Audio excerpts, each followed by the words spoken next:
Hello, I'm alive.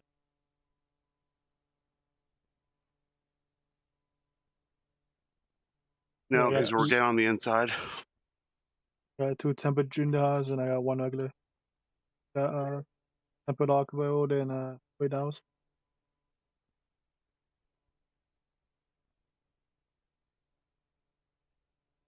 Yeah, big. Apparently, I have two quests where they're both large ground monsters.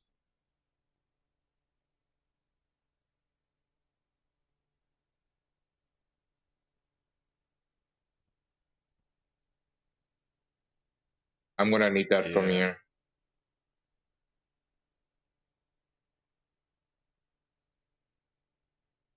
you. But hey, now we have in the log, we have the biggest one.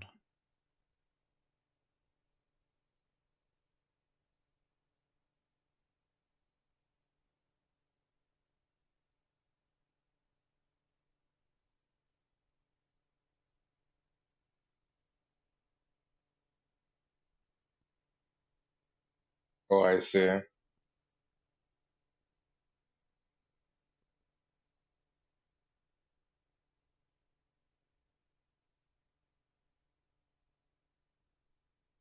Hey,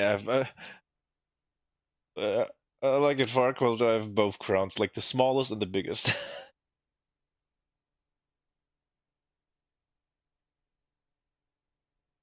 I mean,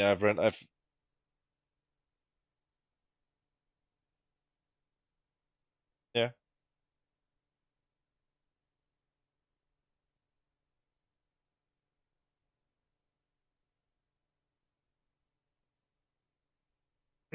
Gives you a little bit, gives a certain kind of kick when he goes nuclear.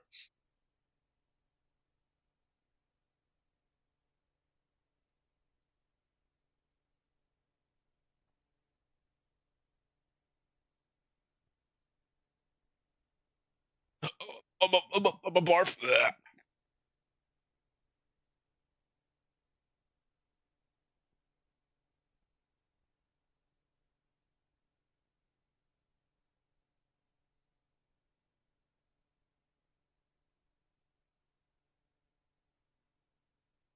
Dad. See you later, man. Later. Bye. Again! Again! Dirty bit.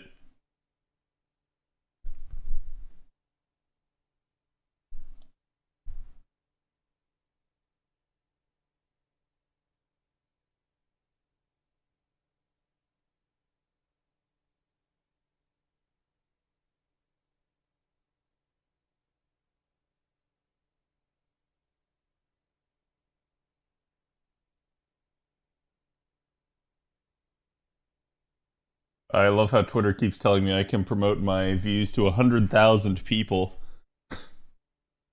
I'm like, something tells me that would get annoying real fast and not be worth the money.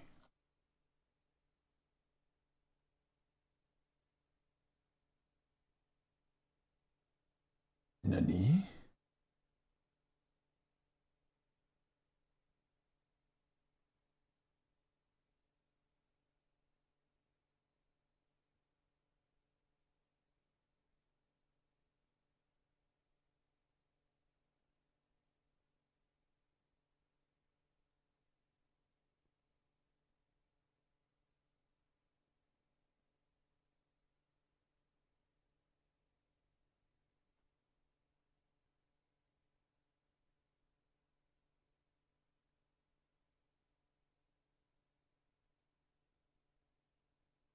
Okay.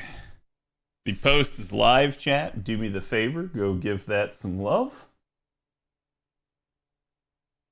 Grabbing you guys today's Sausapotamas.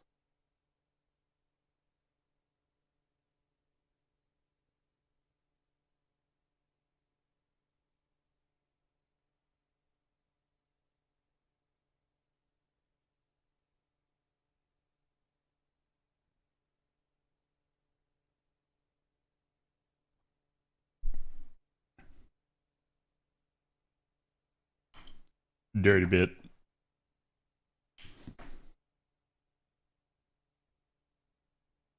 Ah. Okay.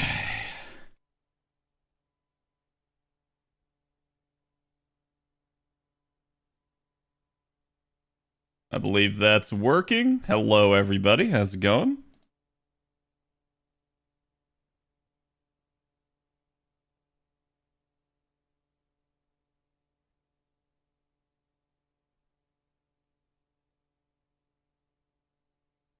Alrighty, let's get this party started. And of course, keep forgetting to do that.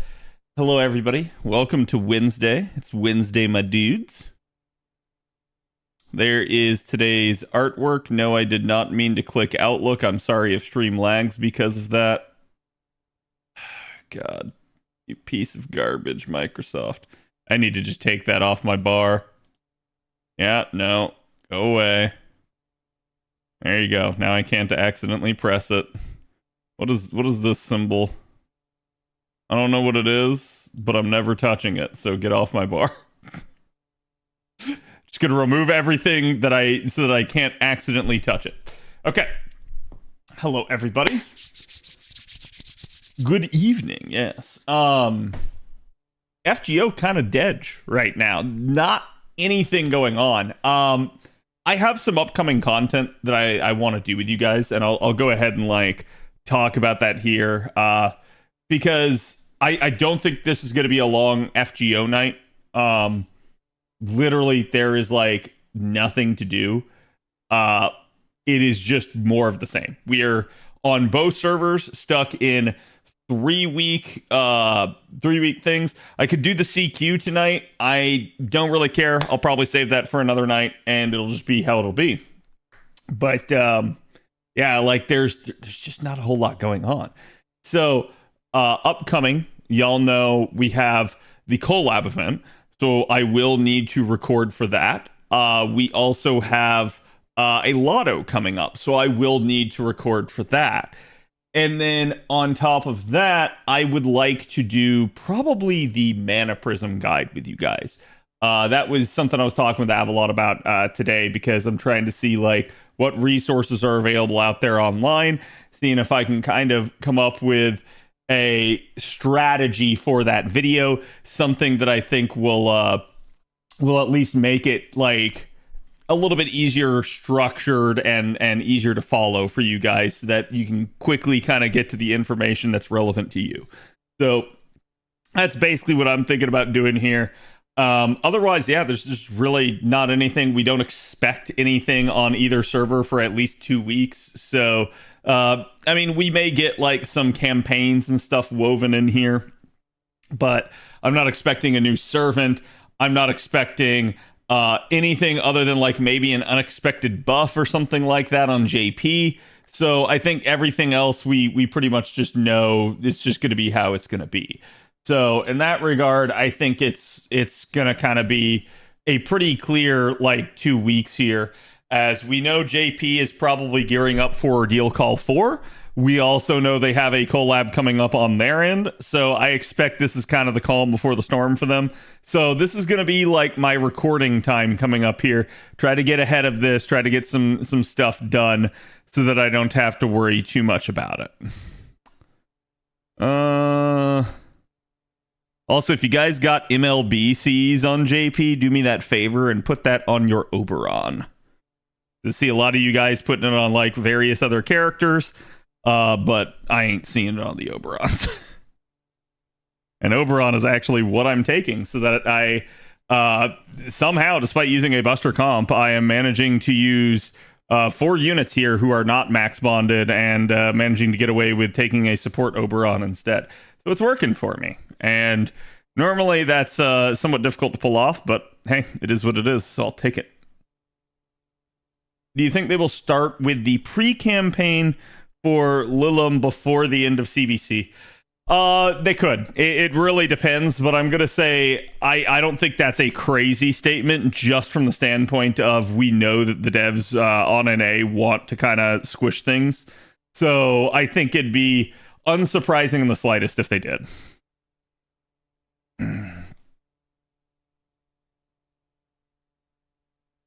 They get to start the new job. Oh, hey, nice.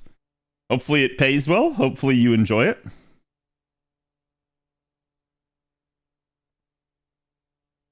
And I'm doing okay today, Shadow. Spanking angry monkey. Is that a Congalala or a God? What's the white monkey in Wilds? I assume it's not. Oh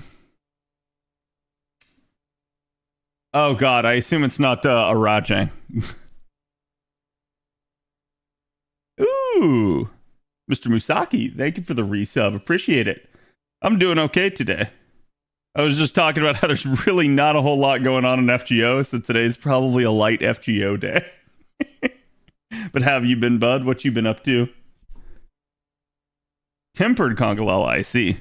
Did you see Jay the mod that turns Gemma into Congalala?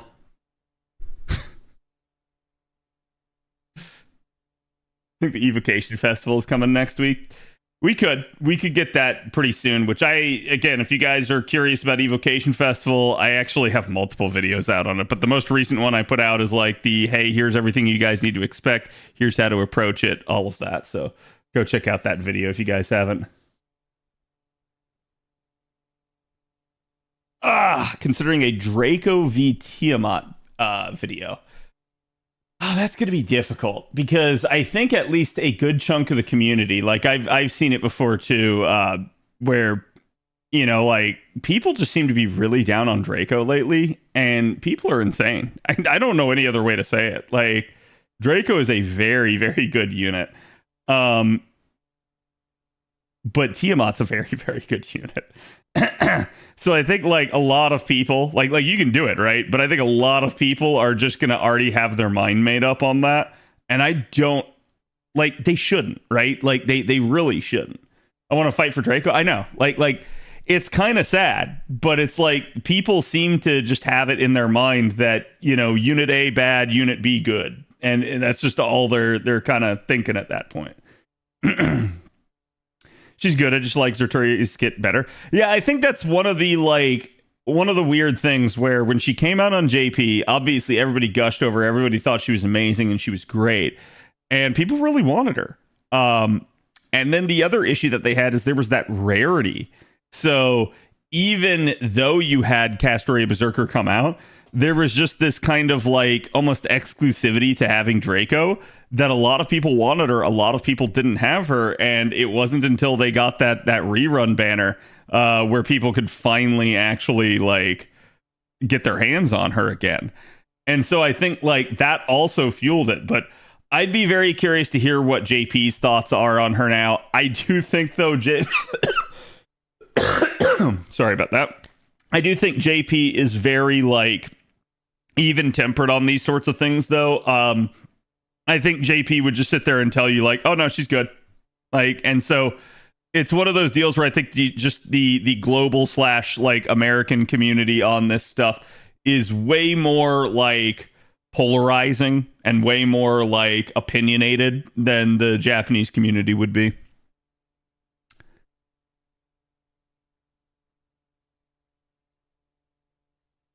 I mean, they're interchangeable with negligible differences unless you're farming 90++.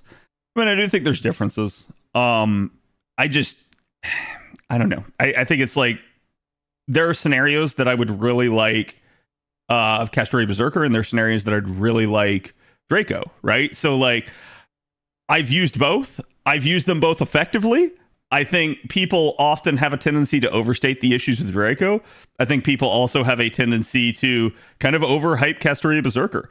And I say this as somebody that told everybody that she's probably the best unit coming out this year. And if I could only have one unit, that's the unit I'd have. But I have my reasons for that. And those reasons are not because she's a Saberface. But still, I definitely see that there are some drawbacks to Castoria Berserker. A lot of people just don't want to talk about that. A lot of people just want to be like, hey, I'm just going to glaze this unit. They're the best unit ever.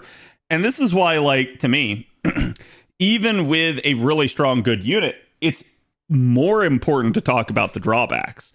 Because with a good unit, everybody knows that they're good. But nobody will talk about, hey, here's where the problems are going to arise. Here's where you're going to get annoyed by using this unit. Here's where this unit will struggle to perform to their capacity, right? And with a bad unit, everybody will shit on the unit.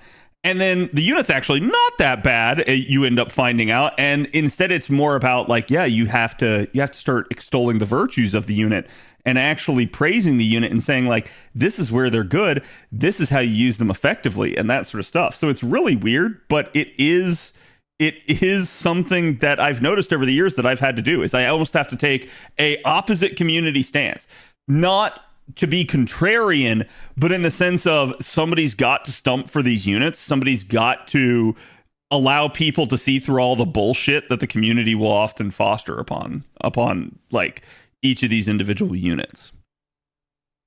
Roll who you want, basically. Yeah. So it's like I usually do my best to stump for every unit, right? But you're like, I think sometimes people will see me be a little bit more negative on better units and a little bit more positive on, I'm going to say, like more mediocre units. But honestly, Draco's not mediocre in the slightest, right? Like Draco is a really good unit that a lot of people are looking down on because I don't know. I actually don't know. Like, it's one thing to prefer Castoria Berserker. It's another thing to actually, like, unironically think that Draco is somehow bad. If you think that, holy crap. That's all I can say.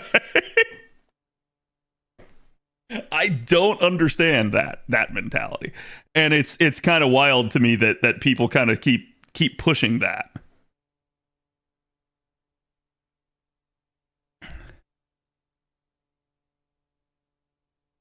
People were down on her at first.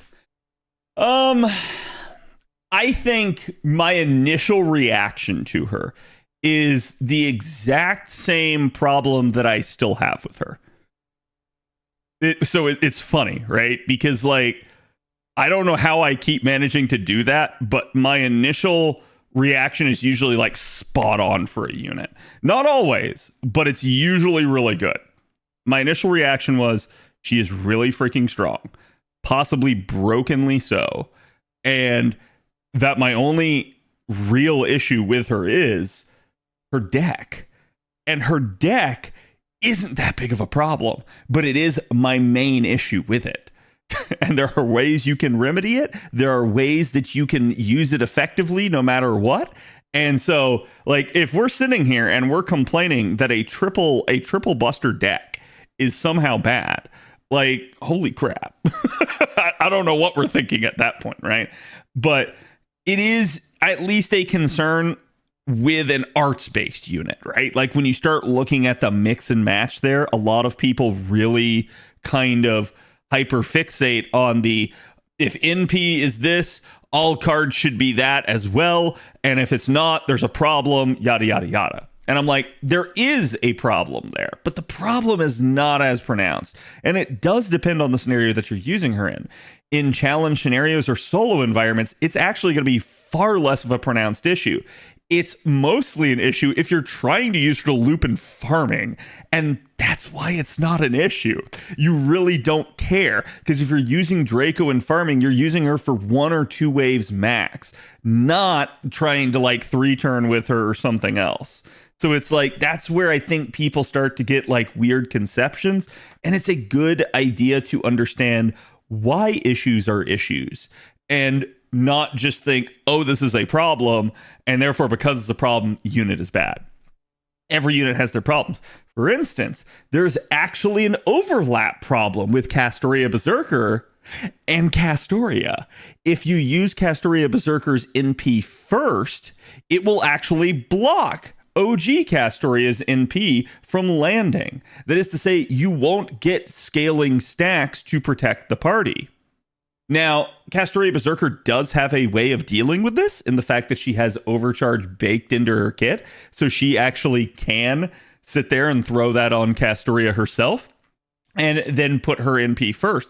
But that's only going to work once. So the problem with that sort of thing is the more you try to do it, the more issues you have. So you have an absurd amount, especially if you're looping her through, of like mitigation and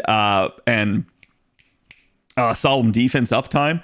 But the problem that you're going to have naturally is what happens when you need more? What happens when you're trying to run some sort of invincible complex setup? That's actually where Castoria Berserker does kind of hinder things a little bit.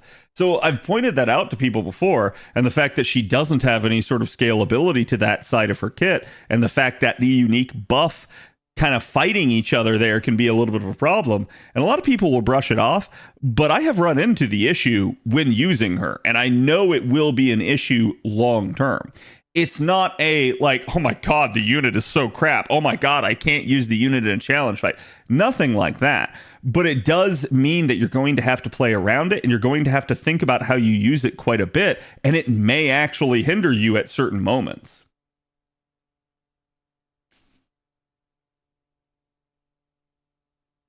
I think people just can't roll for both and are looking for who's better meta-rise. Yeah, and here's what I want to say, right? So, John, if we're looking at which character is better meta-wise between Draco and Castoria, it doesn't fucking matter. And I'm dead serious. They're both really freaking good. Okay? Some people are going to prefer Castoria. Some people are going to prefer Draco. That's fine. You will have times where no matter what, if you had one, you might have preferred the other. That is just the way it is. So here's my only point to everybody in the audience today. Both of these units are good.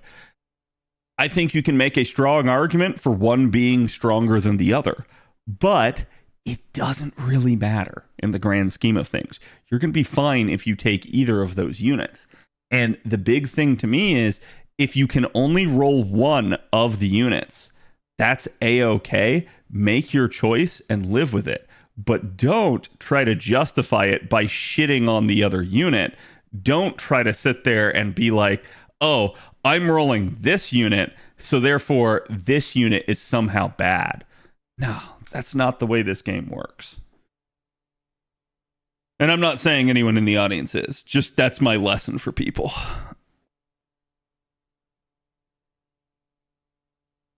Tribalism bad. Yep. Don't forget Kenshin is joining late this year too. Yeah, Kenshin's going to be another one of those units that I think a lot of people will probably like you're going to see another polarization. You're going to see people being like, "Nah, I don't care about Kenshin." And then you're going to see people that are going to be like, "Oh my god, Kenshin's so good. Like you're crazy for not rolling her." And where's the truth? Right here. Truth is right here, chat. It's right in between those two. She's a good unit. She's really nice to have. She's not the best unit ever. One of the things I do like about her, though, is you don't have to worry too much as long as you roll her. Her damage is solid. She will outpace even a, whatchamacallit, an Estrella. So there is something to be said about that. And the fact that she has buff removal is just awesome. That's the whole reason I rolled her on JP, besides the fact that I just like the character. I actually needed a buff removal single target person to kind of sit there and slaughter bosses. So it was really, really nice to have that.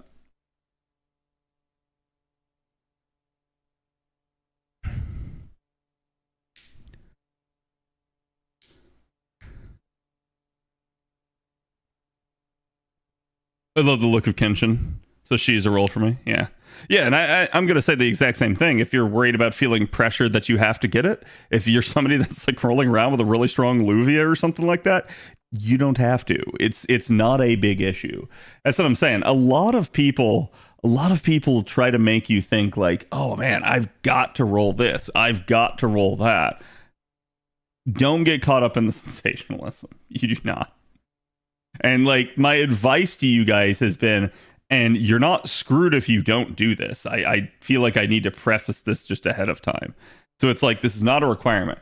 But my advice to you guys has been to, between Draco or Castoria, pick one. Between like Tiamat or Kukulkan, pick one. So it's like, if you get one from each of these groups this year, each of these 4 units is insanely strong. If you get one from each of them, you're probably set. Like you don't have to worry about it, right? You're going to have really good, really strong scaling units. So it's like, do you have to get every single one of those units? No, you don't. Do you have to roll any of those units? No, you still don't. So it's like, that's how I've been trying to do it, is trying to advise people on that front, because I feel like that's a lot more free to play friendly angle than, hey, yo, bro, just roll everything forehead.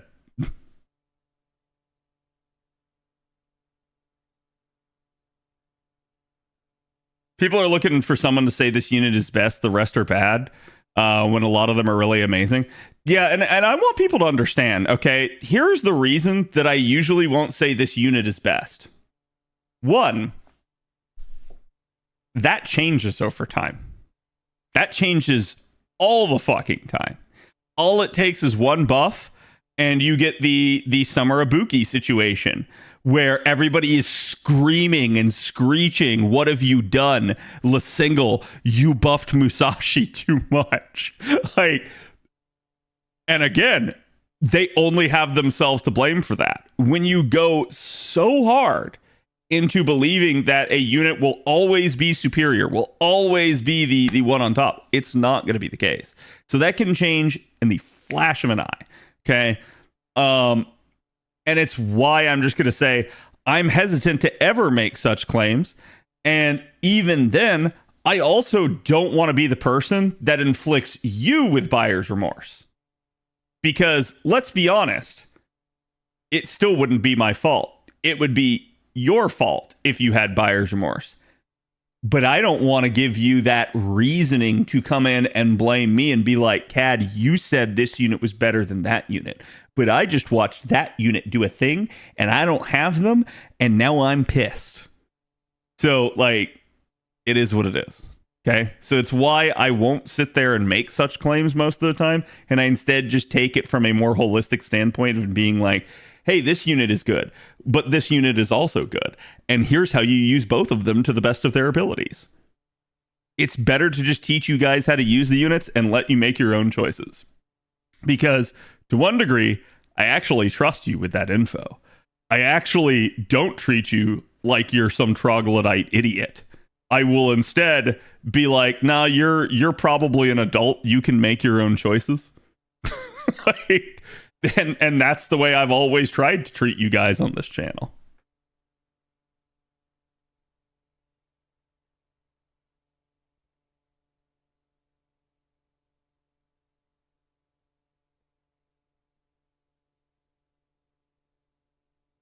Was not the NP, but her skills. That 5k HP decrease hurts her so much. I'm gonna be real with you, JC. I can't agree with that statement. And the reason why, okay? While I agree, 5k off of her health bar, kind of freaking annoying. But I have ways of dealing with that. But there is a point at which you have fallen behind so much in both capability and damage output that no one's going to take you anymore. Like, quite literally, that's why everyone screeched.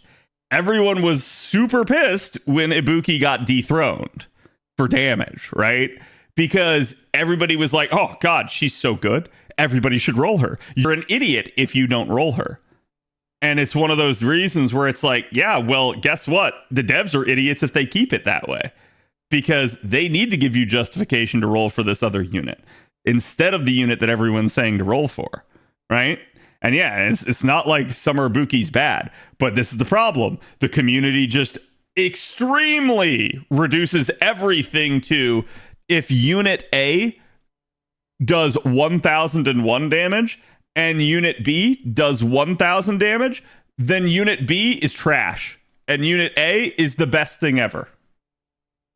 This is the way the community works. I've known it for years. And I could go all the way back on this, but it's the exact same problem that the Arturia and Salter argument has been over the years, where people tried to make the claim that Salter did more damage than Arturia back in the day. That was never the case, at least not for NA. There was a temporary time where it was true on JP because it happened before Arturia had her NP interlude. NA started with Arturia's NP interlude, so it was never true. And that myth got perpetuated for years. And then what ended up happening was, once it finally came out, people started trying to argue, oh, but if I grail the unit, then that's true. And I'm like, okay, now your bias is clear, right? Like, sure, if you grail a unit, you can make Unit B do more damage than Unit A, but it doesn't change what the baseline is.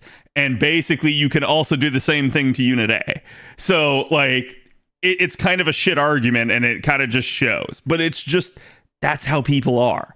And I've learned that, And it's why I instead just choose to focus on, hey, did the unit need a buff? Did the unit need the upgrade? If yes, then it's probably a good upgrade, right? Because obviously, I think we can look at like every upgrade that's ever happened for every single unit. And there are some that we could say like, yeah, that was stupid. But there have also been a couple of upgrades where like upgrade number 1 led to upgrade number 2, led to upgrade number 3. And one of them was not strong. The second one was not strong. The third one was the tipping point at which everything had built up and made the unit just busted. And an example that I can give y'all exactly right here, Altera. Altera is always going to be my poster child for this, where they kept giving Altera buffs. None of them did what they actually needed to do, but then they gave Altera the buff that she actually needed, and it turned Altera into a monster. Altera just immediately jumped to the top of the damage list for AoE sabers. And that's why. And did it make her strong? Did it make her ridiculous? Yes, it did. Did I care? No, I didn't, because Altera absolutely did deserve it. It's one of those things where it's like, yeah, I don't really care if a buff seems overly strong for a unit that had been perpetually the like whipping boy of the like freaking community at that point. And I think you can say to a large degree the same thing with Musashi. I think as you get to looking at her, a lot of people liked her character, right? I don't think there are that many people that are like, oh my god, I hate Musashi or anything like that. People liked her. The problem was people often just denigrated her actual performance. People felt like she was not good, and it was stupid. I'm just going to go ahead and say that the people that were shitting on her and calling her bad were always wrong, always. But there was some truth to the criticisms. And the criticisms were coming from a standpoint of this unit does not refund well. This unit needs assistance. And that is where I can say, yeah, they either needed to give Musashi charge or give Musashi damage. And they chose to keep her different from Ibuki and go the damage route. And in that regard, I think it's fine. I think it's A-okay. Does she have other stuff in her kit that needs to be worked on? Yeah, absolutely. But was this buff necessary? Yeah, absolutely. I think the point you make about the archers is definitely a good one, though. I think we can definitely point to that and say, like, hey, yeah, there's some other implications here that are a problem. But I think we also know that there's just some problems with the archer scaling. So it is the way it is. That being said, yeah. And so it's like, I'm not going to sit here and say like, oh yeah, everything about this buff is like perfect. But I am going to say that yes, she did need a buff. And that if she did not get one of these two things, nobody was going to use her. So the fact that they gave her this, like you could have fixed the 5k health demerit, nobody would have fucking used her still. Because everyone would have just been like, who cares? Use Summer Ibuki. That would have been the mentality. So it's like, it's good to see that sort of thing. It's definitely nice. And in that regard, it's weird because you could almost look at what the NA community believes about units and then buff the exact polar opposite. And that's a good bellwether for what in the game needs to happen. So when you look at whoever the strongest person is in any given class, you need to buff their competitor. And if you do that, you'll actually like have a pretty good balance state in the game. It's kind of wild.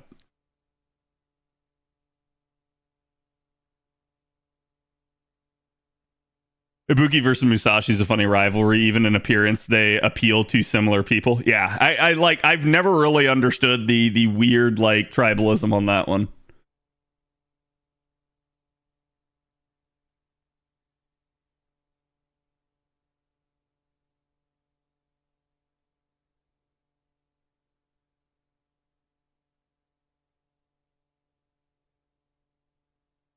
Instead of the standard 150, yeah, I agree with that. Like I said, I think a good point is not that she didn't need the buff. I think a good point is that the extra portion of the buff didn't need to occur. And I've said the same thing about like if you go all the way back to like Enkidu's original NP interlude, I felt like that buff was too strong, and I still stand by that, still to this day. because Enkidu does a whole lot in Enkidu's kit. The thing is, they could have made Enkidu like just given them the standard buff, and that would have been fine for Enkidu. But they didn't stop, and they actually scaled Enkidu too much, and it caused a little bit of a problem with the single target Lancers for a long time. And it was not until the single target Lancers all started to get charged that it started to rectify. And I hate to say it, they doubled down and they did a stupid because they gave Enkidu 50% charge. Oh, but we limited it. You can't double pop it within the Korean Sky setup. Sure, that's fine. It literally doesn't matter. It's still more charge than most of the other Lancers are capable of. So at that point, it's like, yeah, I think that's pretty stupid. Like you can look at certain things and you can see, hey, here's what they're clearly trying to do. But I think when you look at certain things, you have to disagree at times with a overall strategy. But it requires you to understand what their strategy is. Like, I suspect their strategy with Enkidu is that they knew that this character was not super popular. They knew that this character was not like getting a whole lot of attention, but this character lore-wise is very strong. So I think they looked at that and they said, let's give that unit a lot more. Let's try to make that unit a lot more appealing to people, because it's not, you know, Shisho or Brynhildr or Tamamo Lancer. So it's like, it's not got the sex appeal basically that some of the other characters do that's going to really help drive their sales. So it's like, I can look at that strategy and I can see that. And from a marketing standpoint, that strategy makes sense. And I don't disagree with it. But from a gameplay balance standpoint, I completely fucking disagree with it, because it's a bad strategy for balance. Because they took the unit that was probably the tankiest Lancer, exception being, you know, 3-star coup, right? And they also made it the highest damage. And then also gave it the most charge. And it's like, where they fucked up was not here. Where they fucked up was here, and then doubling down and fucking up there. Like, you could have given Enkidu like 20% charge and it would have been fine, because Enkidu actually has great card performance. But they kept doing more. And that was the issue that they kind of had with it.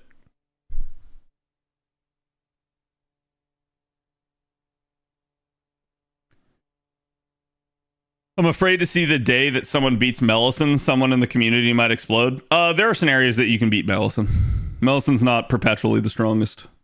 So it's like, that has at least like happened thanks to quite literally and the absolute like dark horse black sheep candidate here, right? Like, the lowest AoE damage Lancer is the one that ended up beating her in certain scenarios. It was Ereshkigal. Ereshkigal used to be the lowest AoE damage Lancer, and everybody tried to argue that she should do more. My stance was, it actually makes sense for why she does the amount of damage that she does, because she had far more supportive capacity than the other AoE Lancers did. But then Melisson came out and kind of broke the whole fucking system and blew it to hell. So at that point, it's like, yeah, who cares? Give her all the buffs in the world. Let her beat her. Like, it kind of needed to occur, because the issue that Melisson has at this point is she has the adaptability to be able to switch her in P-type. And she also literally has 100% charge baked into her kit, not including her ability to double up on her 30% charge twice. So the girl literally has and can account for 180% charge if you include her append. That's fucking nuts. Now, the thing is, you can't really include the append, because in order to get this 100% charge, you're not getting any benefit from the append. So it's basically an actual effective 160%. But looking at that, like, good God, that's still just overkill, right? You have a unit that has so much charge baked into their kit that they basically can just kind of invalidate the need for quite a bit of options in terms of supports. Like, she's now a unit that basically can work from 0 without Oberon as a buster unit. That's fucking nuts, if you ask me. So seeing that sort of thing, you definitely begin to realize, wow, hold on, that's a little strong, right? So the way it used to work in the past, the more NP charge you had, the less damage you had. And there was a reason for that. because the more charge you had, the better craft essence you could access. And so therefore, the more damage you could get out of the craft essence. So the counter to that was reducing their damage. They did that with like everybody for years, and not with Melisson. Melisson was like one of the first units that they completely fucking bucked that trend. You can go back, you can even look at like Doman. Doman's damage is actually pretty low in terms of like, hey, this is how much charge he can provide. So they kept his damage on the lower end to balance him. Melisson, they kind of did. If you go look at her actual like raw unsupported number, her number seems low. It's not the highest Lancer number. So why then does she end up outscaling every other Lancer? There's a lot of factors there. For starters, she has NP damage baked into her kit that literally scales with Oberon.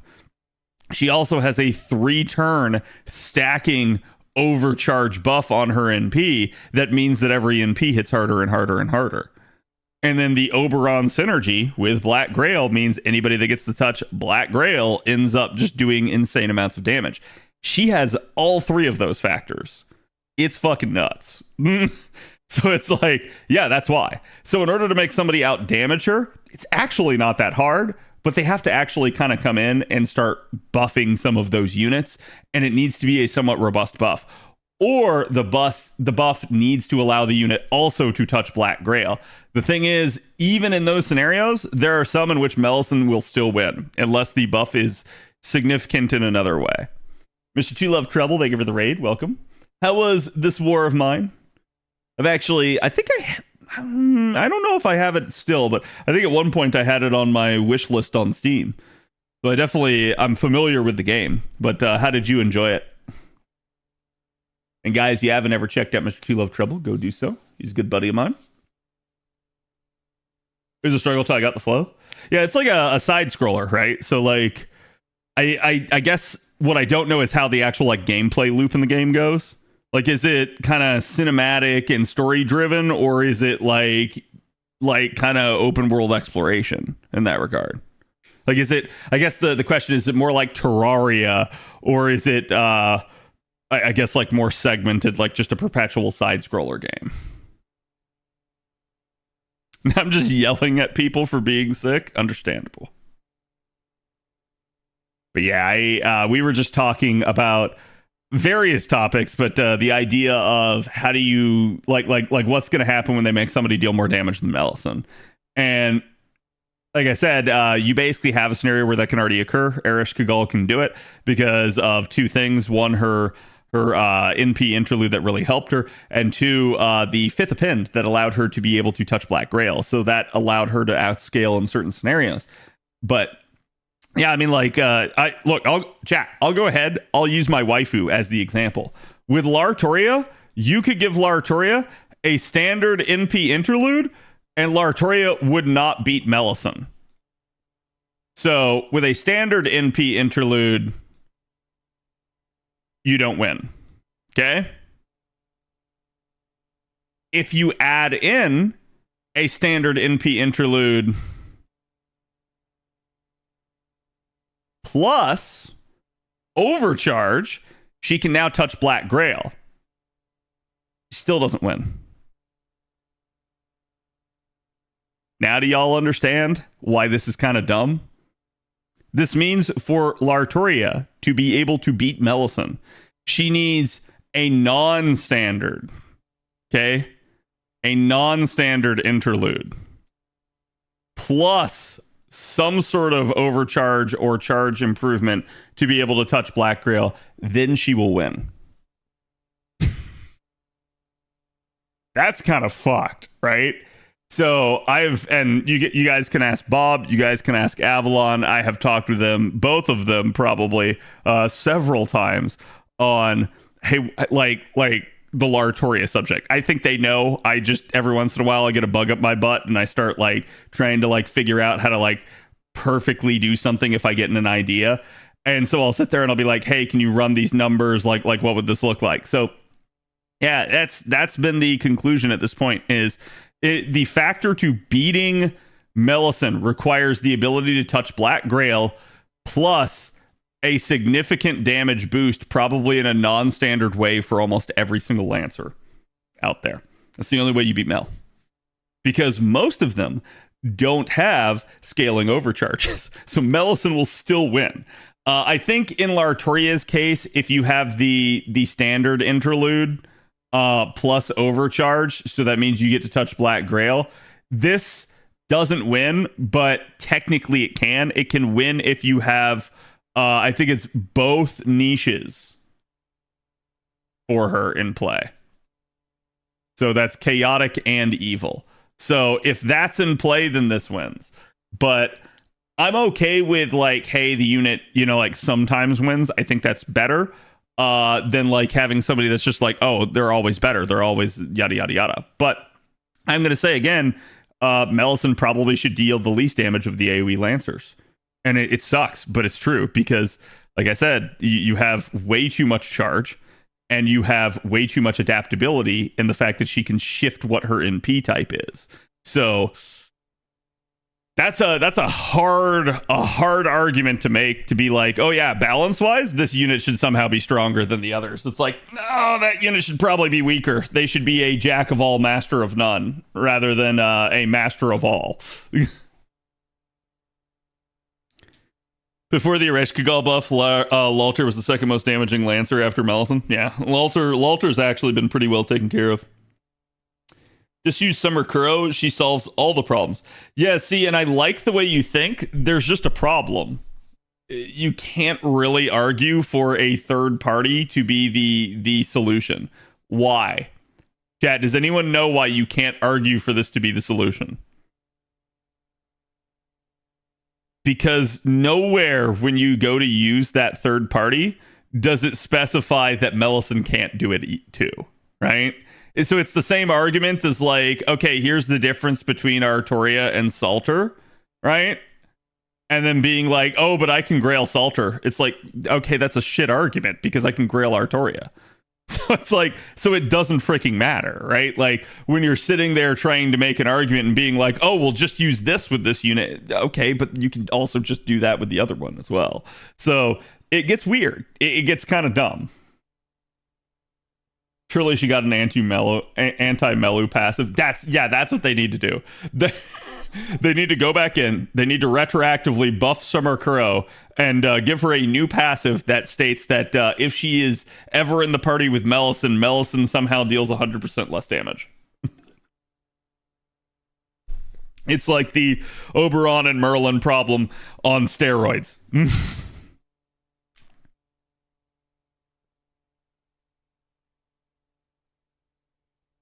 The issue is that you'll never reach perfect balance. And while I see that a lot, I often see this kind of thrown out as an excuse when the reality is, of course, that's the case. You could never achieve perfect balance. And the devs should not be trying to. So then, chat, how should the devs balance the game?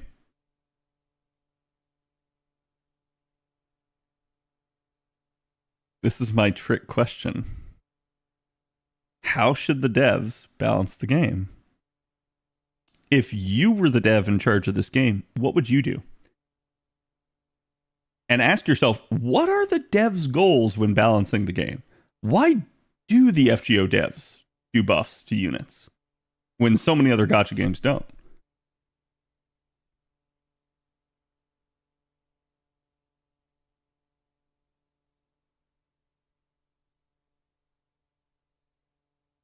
To get people to roll for more units? That's very astute of you. I agree. That's the whole reason for it. And I'm gonna say this. I actually think it's one of the stupider things about other gacha games. If you don't ever buff your old units, of course no one fucking rolls for your old units. You constantly power creep them. So you have to buff old units. It's the only way to keep gaining money off of older units. Otherwise, every time you come out with a new unit, you have to roll the new unit. And if you don't roll the new unit, it's crap within a couple months because a new unit comes out. So it's like they just create a revolving door, and then basically people recognize the power creep treadmill that it is, and they just don't do it. An example of this that I've been given for years is, and some of y'all in chat might play it, or did play it at some point, FEH, Fire Emblem Heroes. I have heard the power creep in that game is just utterly asinine. And that's the one that's always been like told to me as like this is an example of what not to do. And what I've heard from people is that yeah, everyone acknowledges that there's power creep in that game, and so everybody just plays it free to play. They just go like, there's no point in spending money on it because the unit's going to get outscaled in a couple months. So it's like, you just fucking roll the new unit for free if you can. If you don't get them, you don't get them, but there's no point in spending money. So that's the issue that they have. Now again, I guess other gotcha games make it work. You know, there are plenty of profitable games out there. So far be it for me to tell them how to operate their business. But to me, it makes perfect sense why FGO devs do buffs. Yes, it is designed to make them more money. It is designed to get you to roll more. Okay? If you roll more, the devs get money out of that. So, with that in mind, how should the devs do buffs? What makes the most sense? Should they keep one unit on top forever? Or should they create a treadmill? A revolving door? Now, I just talked about how a treadmill could be bad, right? But the difference here is what this treadmill does is this treadmill, I guess you could say, like, let's use the actual exercise analogy, okay? FEH's treadmill is going 20 miles an hour, and you're the fat tubby guy that's walking up to the treadmill for the first time, and you're like, man, I'm out of shape. I am overweight. I need to start running on this. And you see that 20 mile per hour treadmill, and you go like, I'll just go have another fucking donut. Screw this. What this does, this is a slower treadmill. This is a beginner-friendly treadmill. This is a, hey, you know what? Yeah, I feel good about this one. I'll step on this one because I know I can handle it. And I know no matter what I go for, it's going to basically keep me up to date. So even when the newest unit comes out and it's cracked, I know the oldest unit is eventually going to get a buff. And I'll have my time to shine too. This doesn't work. And I'm going to say it right now. In a weird way, I actually feel like this is happening not just in game balance. I'm going to say this. I feel like this is happening in story too. An over-fixation on a group of characters.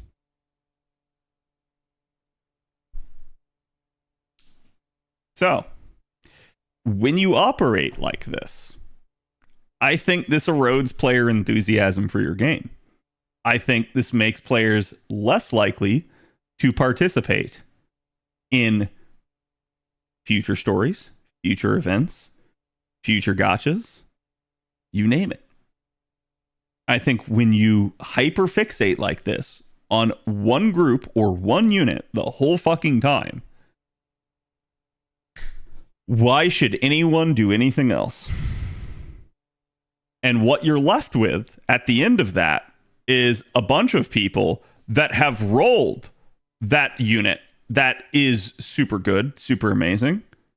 And everybody else that didn't care for that unit or didn't like that unit lost interest and stopped fucking playing. That's what I see. And I say this, that's probably way too like sensationalist of a statement, right? It's not everyone. But I do think you see that where it's like, yeah, people begin to wonder when their unit is ever going to get any time in the sun. They begin to wonder if their unit is ever going to get buffed. They begin to wonder if they're ever going to be featured in story. And I think as years go on with a game like this, that's a problem.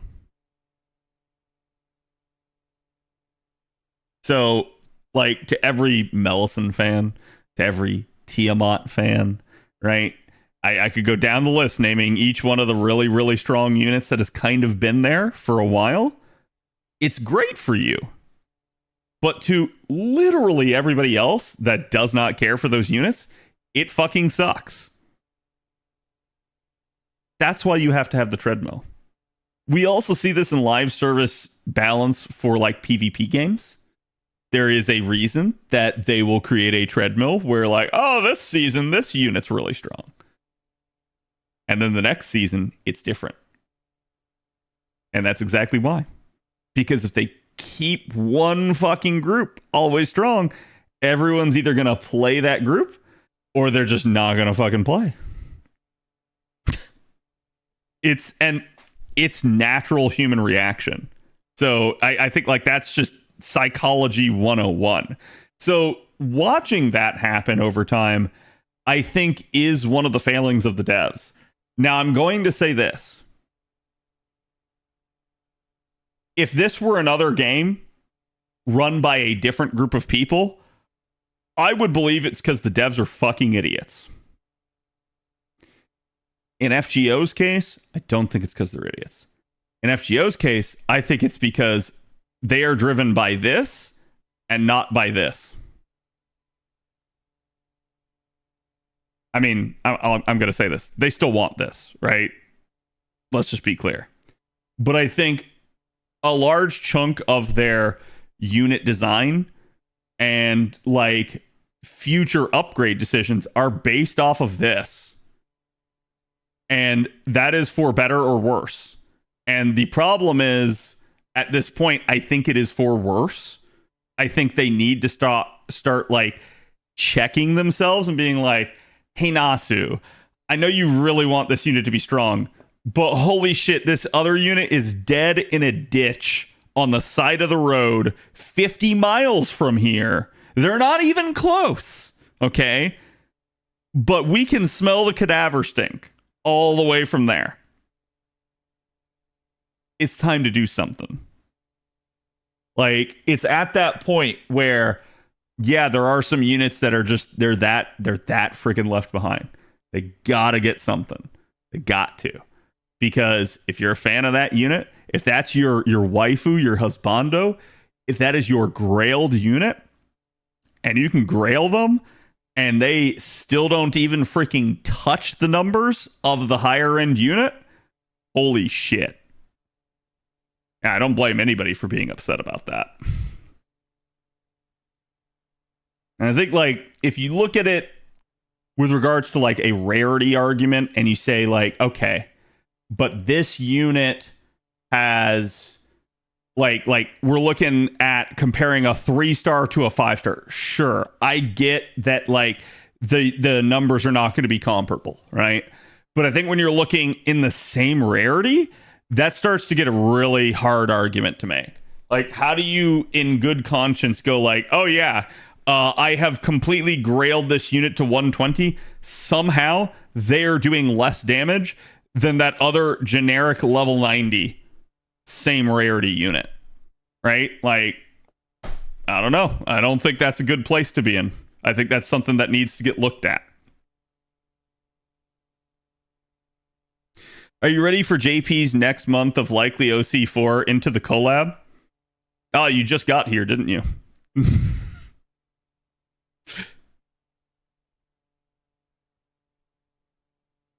In Shangri-La Frontier, after the main character takes on the biggest bosses, and the lore person gets angry because the devs nerfed him because he was way too powerful to the point nobody could defeat him.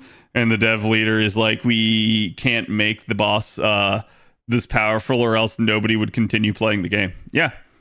I mean, chat, 3-star Olga is that for me. I don't really see any point to 3-star Olga existing. It's way too freaking lethal. To the point where, yeah, I mean, you could sit there and you could try to like out whale it, but I feel like that fight is just exorbitantly difficult. I say that I probably should at some point attempt it, but I'm gonna be honest, I'm not sure it's worth all the time and effort to try to attempt it, right?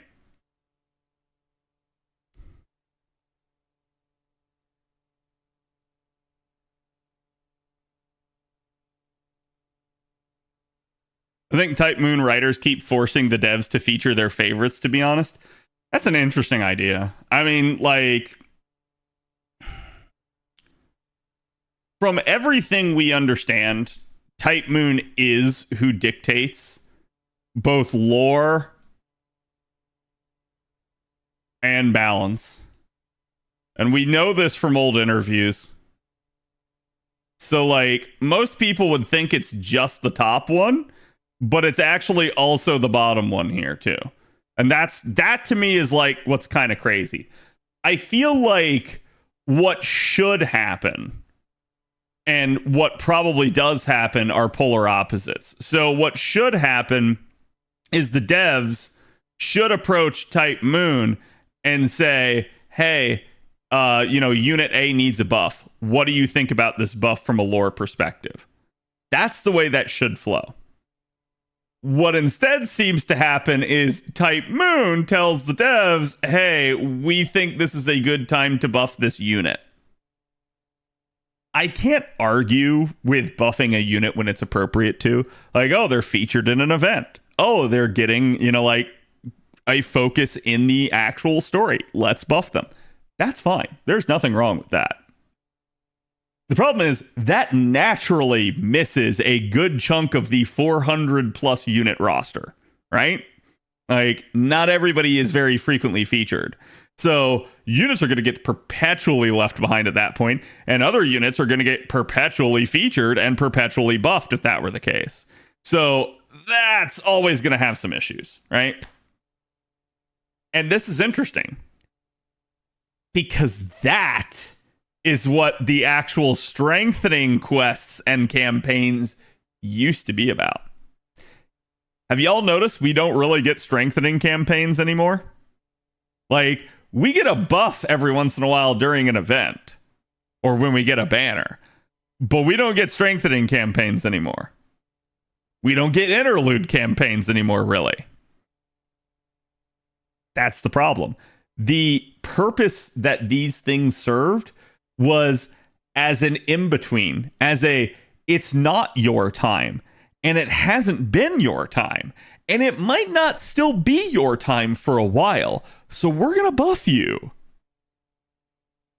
As opposed to, now we don't get those, and we just kind of got to wait until the devs feel like it's a good time to buff a unit.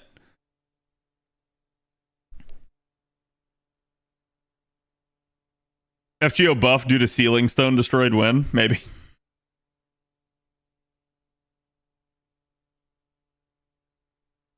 It could also be a demerit depending on how you think of it. Harder to control. I mean, with his 1,000 buffs. I mean, I don't have an issue, right? Like, I'm not going to have an issue with like any of the units that have gotten buffs over the years. I'm dead serious on that. Like most of the units that got buffs needed it, and we can dispute the like validity of the buff. We can dispute the necessity of the buff, but to me, most of them could have used it and it was fine. The issue is not who's getting the buffs; it's who isn't getting the buffs. That's the problem. It's difficult to argue against a unit getting a buff because most of them need it.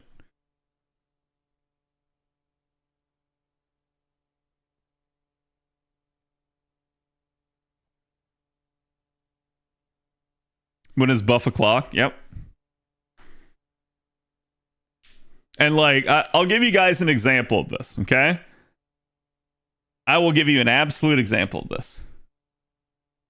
Because it will probably, if you guys have read through LB7 and read through the Ordeal Call prologue, come into play.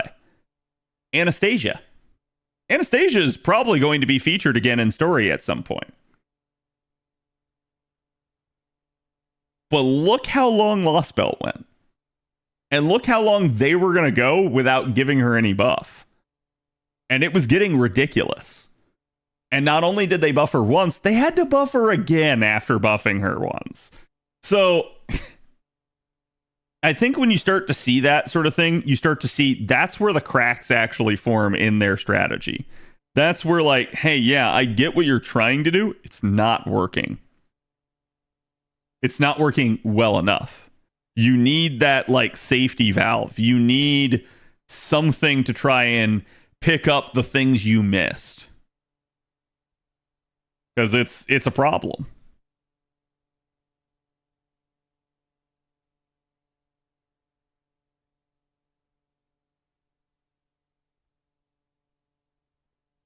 Summer Marie Mordred buffs win?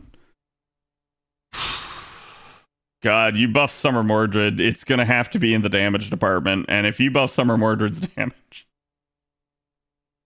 feel bad for a lot of the other riders. That's all I'll say.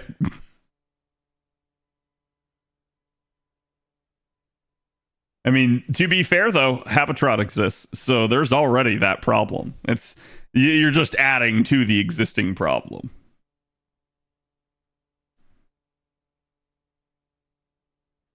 At this point, OG Scotty could be buffed. I'm not going to say they can't.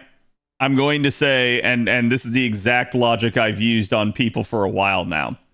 When you revisit the entire quick segment of things, I think it's easier to imagine that the developers would probably rather release a new unit and make more money to fix quick than to try to buff an existing old unit that they largely have gotten people to roll for, right? I'm not going to say they can't. I'm not going to say they won't. I'm just going to say, if I were them, I'd release a new unit. It's just better. At least for their wallet, right? Yeah, the Castoria is what I need here.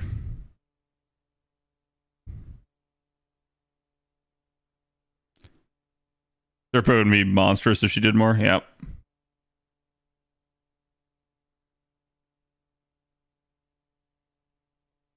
Give her more damage in an anti-Arthur niche, and she'd be more than good. For Surfmo or for OG Mordred? I assume you're talking about Surfmo. I mean, you can give her the anti-Arthur niche on Surfmo. I'm not sure that does anything for her. I think that is one of the like most worthless niches in the entire game. Because as much as there are a bunch of saber faces, I'm not really sure you're really going to run into being able to use that very often. Very, very, very rare. Compare Tomacat to Lohi. Now she needs help. No. You're comparing a 4-star to a 5-star. Sorry, that one's not going to work on me, Strong. I think you have to compare Tomacat to other 4-star berserkers. And I'm not going to say that there couldn't be an argument there, but I am going to say that there are other 4-star berserkers as well that could use it. And Tomacat actually has had some adjustments that have really helped her. Okay, what do you think are the chances of Francis Drake getting the swimsuit? God, she's on every single list I do every year. She's always high up. 1, because I want her. 2, because she's popular. It makes a whole lot of sense to do her. But this is where you get back to the idea of like data lost. And the problem with it being that if Nasu and the Tight Moon people have classified somebody as data lost, you're very unlikely to see them featured. I think that's really stupid. I do get that the like story premise behind that and why they would want to do that is to make it feel more impactful. Like, I think a huge problem in like Hollywood is the idea that like, oh, you can't really ever kill anyone off. You have to keep just bringing them back over and over again. So I get it. They probably don't want to do that. They want the death to mean something. They want there to be like some sort of like sacrifice there, and they don't want to trivialize that. That's fine. I don't fucking care. It's a gacha game. Like, I get it. It's like she can stay dead for story purposes, but dear God, bring us like more copies. Bring us more evolution of the unit. And honestly, that's an easy way to do it. Just give us a new variant, and there you go. Boom. It's that simple. You forgot Johanna's skills? God damn it. Yes, I did.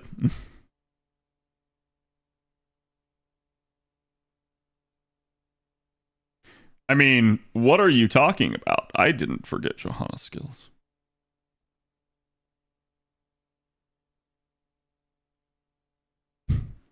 Drake Lily? Yeah, I mean, knowing our luck, that is what a new variant would be, and I would just be angry. Everyone would be like, "Where's Dahaad?" And then we would get Drake Lily instead. Hello, Katana. Hope Atalanta gets a buff. Atalanta's an interesting one. She's still really good. I still use her. Like right now, I'm on like a quick kick, especially on JP. So she's not a bad unit by any stretch of the imagination. But yeah, I think like in the grand scheme of things, you could look at something like that and be like, hey, yeah, this unit could use something, right? Can't out pizza the hut. Yes.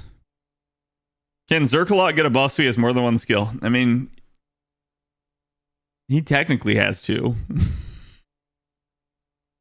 I agree. I think they're terrified of Zerkalot. I think they watched the monster that he became with Scotty looping, and that is the entire basis for why they like just don't want to do anything with Quick. I think they're just terrified of what some of these units will become.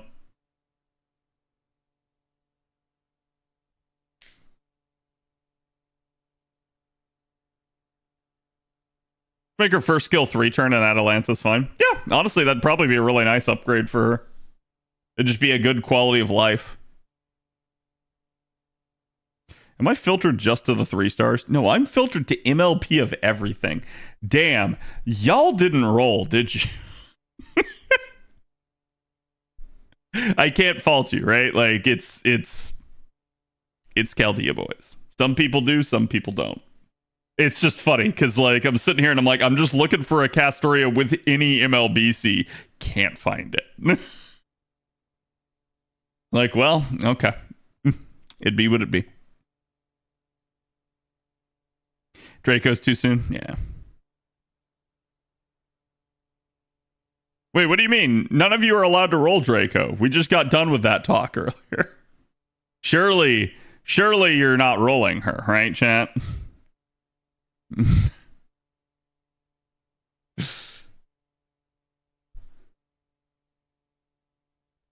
Also saving for Tiamat. There it is. There's the Tiamat. Draco easy skip for me. Well, you know what? Hokusai easy skip. Yeah. Why are they terrified of Quick but not like Mellow, Tiamat, etc.? I'ma just be honest with you. Bias. It is blatantly obvious that behind the scenes there is extreme favoritism for the LB6 units.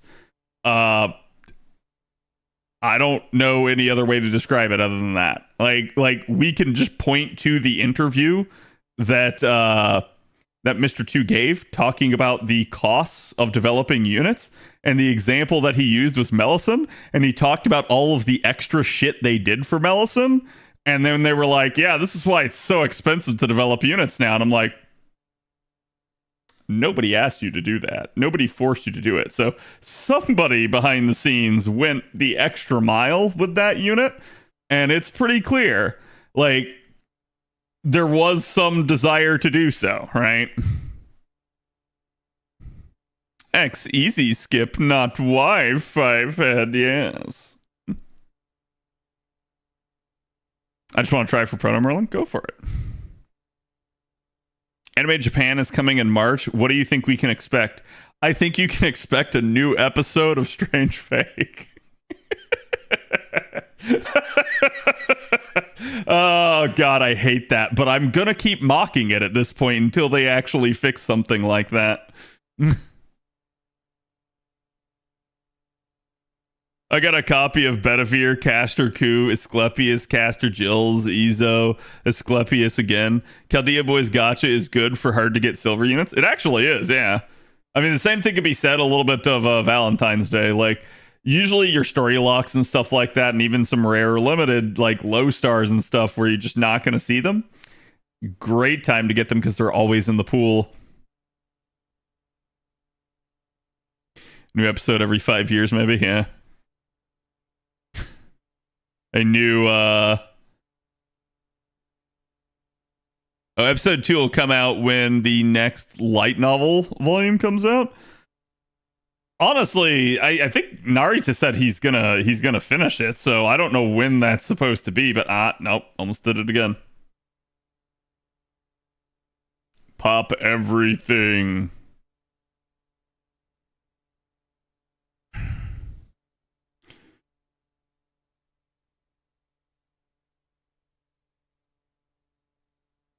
I thought Valentine's didn't have story lock in the pool. It can.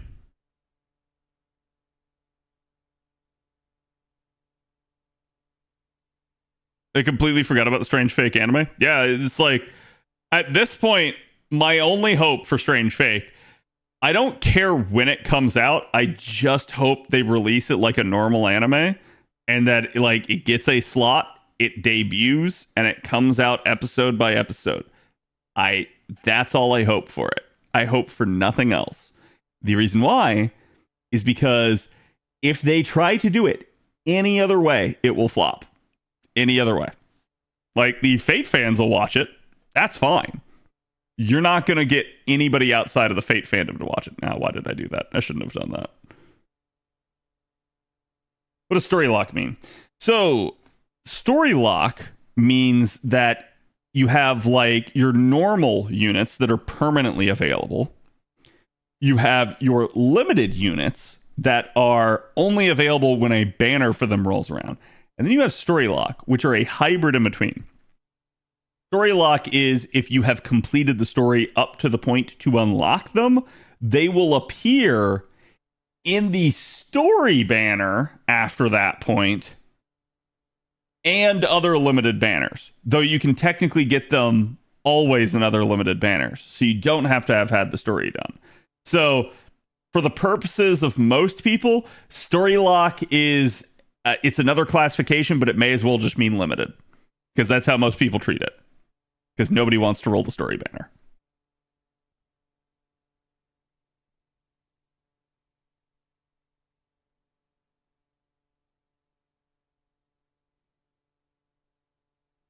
And before it's split into multiple cores, I mean, I wouldn't hate it if they had like a season 1, season 2 deal. That's fine. I just don't do it in the sense of like, hey, we're gonna do like some weird release schedule for it.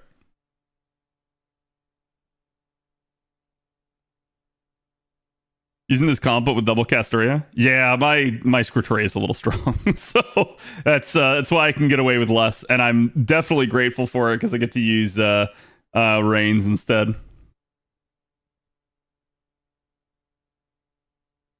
Cough, daily free story pull win. Cough. I mean, I think it's a good idea, but it would lose the money. I've said that before. So it's like I don't blame the devs for not wanting to do it.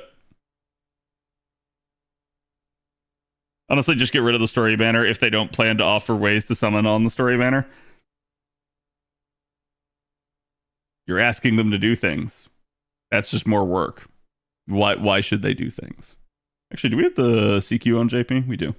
So I have both CQs that I can do. That may be what we do tomorrow. I feel like I've done just a ton of challenge content lately, because that's all there is to do right now in the game. It's kind of wild.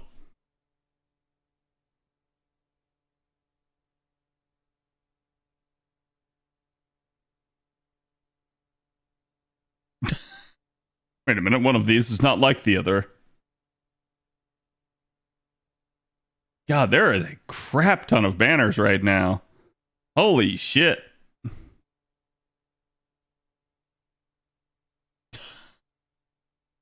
Let's see. Whoa. Oh, right, because we're deal call 3. I won't count that. So 1, 2, 3, 4, 5, 6, 7, 8, 9, 10, 11, 12, 13, 14, 15. There are 15 banners right now, not including story, not including like FP. That's just fucking stupid, dude. Like, a Mega Whale territory with this many banners. Yeah, I mean, the good part about it is like every unit is available and you know it, so you're going to be able to have the capability to be able to do stuff with it. The bad part about it is ain't nobody got the money for that. I can't wait for this hell to come to NA. I mean, if you're a like veteran player, you're just sitting back and you're just like, it is what it is. But if you're a person that's been playing even like, I'd just say a long period of time, but you maybe haven't gotten everything that you want, those banners are mighty tempting.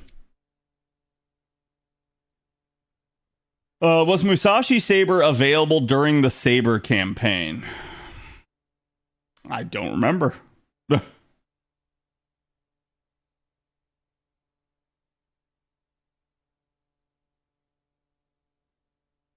Maria Alter had a banner, then got the Avenger banner close after. Yeah. Cat, have you not unlocked the other Hakuno yet? No, I haven't. I'm gonna be honest with you, I don't really see much point to it. It's just a drain on resources at the current moment in time. Like, I probably will eventually, but there's no like need to have them. Also, correct me if I'm wrong, chat, but aren't they exclusive? Can't you not use both of them in a party at the same time? I feel like I remembered hearing that, which is kind of stupid.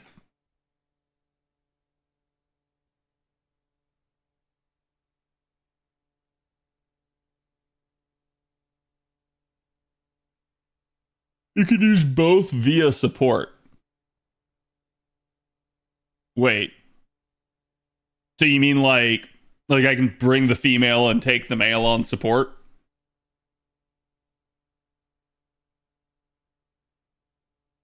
But I can't bring the female and take the female on support.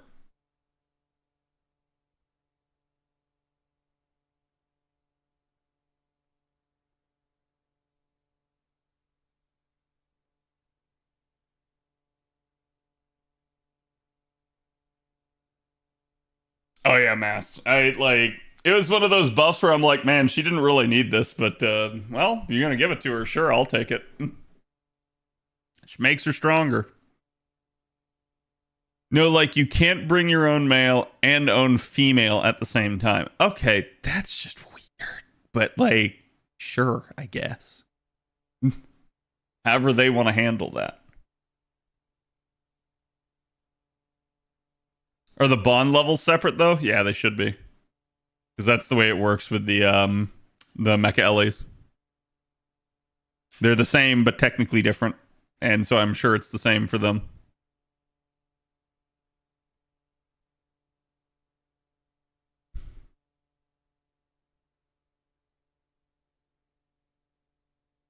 Technically correct, the best type, yeah. But you can bring both Mecha Ellies, right? Which is weird. Like I said, I'm not really sure why. Yet I'm literally just waiting the 2 minutes for this 40 AP here. But yeah, that's an odd restriction. I get it, like, from a lore perspective as to why they would want to. Like, it makes sense, but, like, it's just weird because they haven't done it with any of the other duplicate units in the game.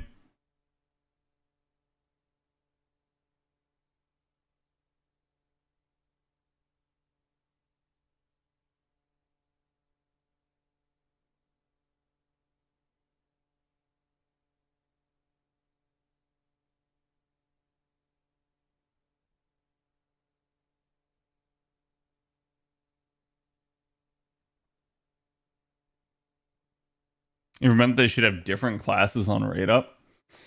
I do think the more units that come into the game, the more you have an argument for making banners available, right? Like, I think it's the same kind of concept of as more units come into the game, you need to actually be doing more buffs to keep people in line with what comes out. But they haven't really done that, so I'm not sure they will. A little bit, it's kind of wild. I've seen people that are upset over the amount of banners that JP is getting. I don't know that it really matters. Like, I think the people that get upset are the... Take this with a grain of salt, chat. If this is you, I'm sorry. But I think the people that get upset over the like amount of banners, right?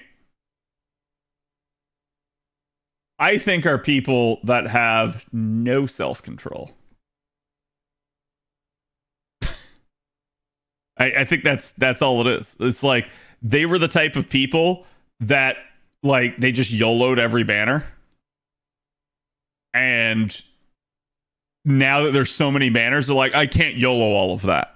That's ridiculous. This shouldn't be this way. And it's like, you were supposed to save already anyways, so I don't know what you wanted, right? They can't ignore all the dangling shinies, yeah. They're just harem enthusiasts, maybe.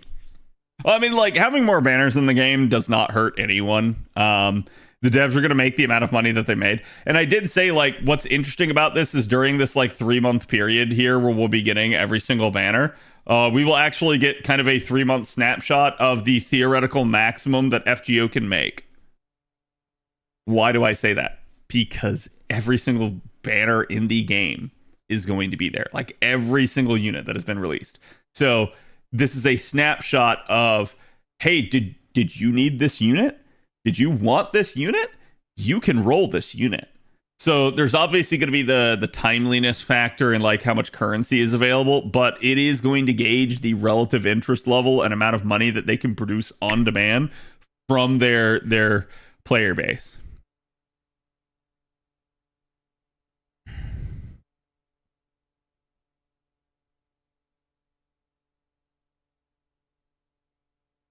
Let you click on the banner and it takes you to it? They do. That's a thing. Like you see down here, so I don't often touch it, but yeah.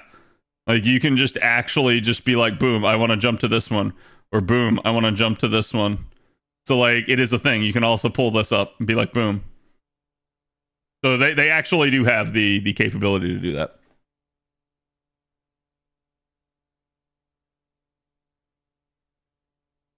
Kid, you don't understand. I saved for a whole 3 months and I didn't get in P5 instantly. The extra banner is just rubbing in my face. Probably, right? Like, but that's like I said. I love the units. I love having them available. I think it's perfectly fine to do that sort of thing. I don't think it's like crazy talk, basically, for the devs to have all these banners available. Because ultimately, as it always has, it is still on you to restrain yourself and not just like pull out the wallet and constantly spend. This game is a marathon. 3 months? Yeah, 3 months is asking a lot. How could you save for 3 months? Honestly, if you save for 3 months, you'll probably be pretty close to pity.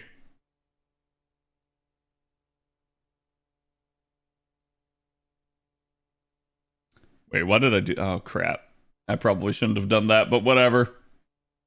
I should be fine. I actually have too much charge in this comp.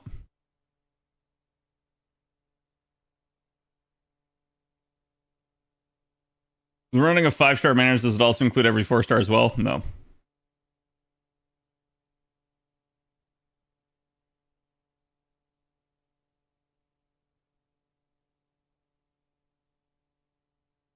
People have missed out. Yeah, like I was talking with Bob about it. Bob was like, hey, you know, like I'm kind of excited because there's actually some units that I want to roll. Like units that you've maybe had your eye on for a long time, but you can't quite get access to. So I think like for that type of person, it's a really good opportunity. And that's why I said like it probably does represent an actual theoretical maximum that they could achieve.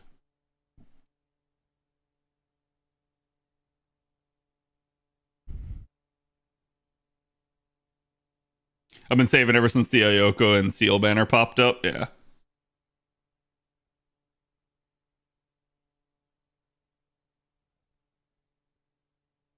Is you didn't have his FP banner up? Yeah. You get free FP 10 spins a day. Interesting. Oh, sorry. You get 3 of them. Yeah, I mean, I probably should be doing that. I'm just going to be honest with you guys. I'm pretty lazy when it comes out to rolling my, like, daily free FP. It's what you absolutely should do, but I think just speaking the earnest truth here, chat, the devs burnt me pretty hard. Like, I have not done a whole lot of FP rolling ever since I had to monthly roll out my FP. That I used to like regularly go in there and like tap that button like every day. I stopped doing it. It just, I have like a complex about looking at the FP banner now. I don't like to do it. I have seen it too much.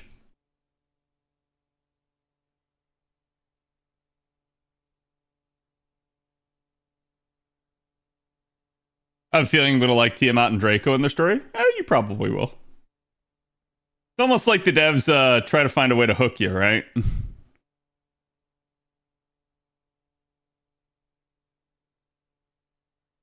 Give me the 100 spin or give me death, yes.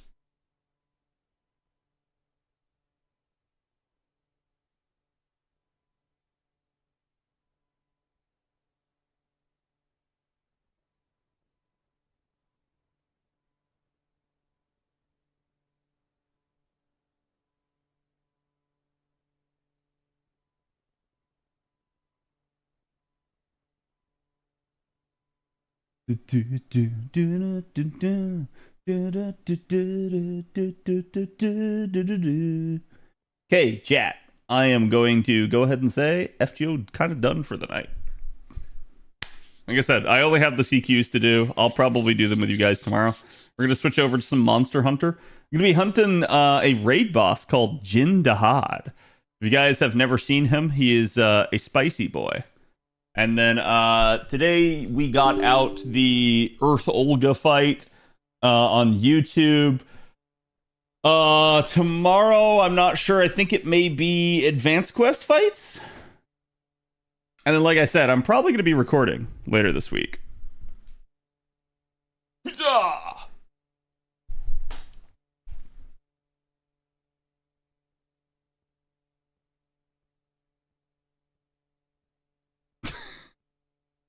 I didn't know you could actually make Aurelia bot spam a link to Steam. That's interesting.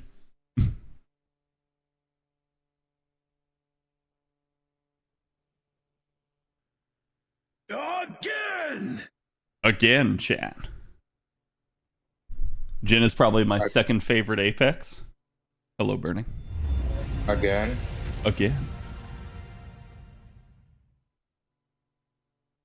Hold on, it's loading. Give it un segundo, por favor. Huzzah! Checking out that Aurelia bot was linking you to your Nexus. No, I haven't touched my Nexus thing in a while. Because I never saw a dime from them. Damn. Yeah, chat, we're just playing in the squad lobby, so if you guys want to join, feel free. I think it's just me and Burning right now. I don't know if Dirty's around, or Ash, or Creamy, or anybody else. I think we're watching every zero. So. Understandable. Yeah, we were doing Jin Dahaad earlier. So, chat, I've made a lot of progress since the last time y'all saw me on Saturday. Right at the end of stream Saturday, someone was like, "Hey, Cad, you would really like Lance." So I have an Ardian Lance now. I had some better gear.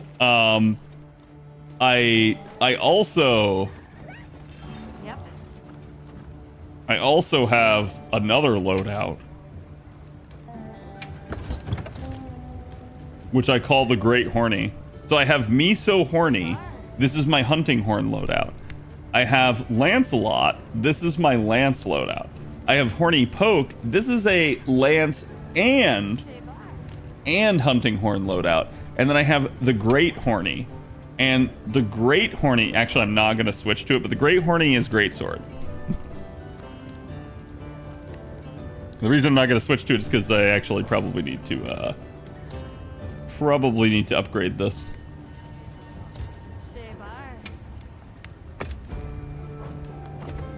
But yes, I have a Sleep Lance because that was the best one that I could get crafted. How much time do I have? I still got time on that. That's a lot of horns. Yes, there is a lot of horns. My God, go touch grass, Jesus. Listen, I actually haven't played it that much as some other people, but I am now over level 100 in Hunter rank. I actually kind of purposely ground that out because in order to make the Ardian weapons, it kind of helps to be able to get to level 100 because you can then buy like the specific high tier materials from the Wyverian melder, and that just makes things easier. Do you want me to post, or you should? I want to post so I can get rid of them.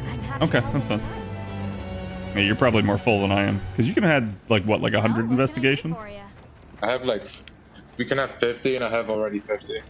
Oh shit! Yeah, I have no idea how many I have. One like level 5 or level 4. Don't matter to me. Alright, level 5 it is. Yeah, I have 27 investigations, so I still got plenty of room. And most of my investigations are real value. Like, chat, I have a tempered Ray Dow with a guaranteed gem now. Chef's kiss. I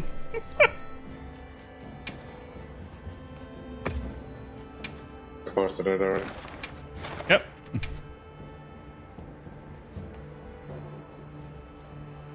Show us the Jin Dahaad set. Oh, I'll show you after, if you remind me. Are you going to make long horny and dual horny? No, I've actually been thinking about, like, picking up the bow.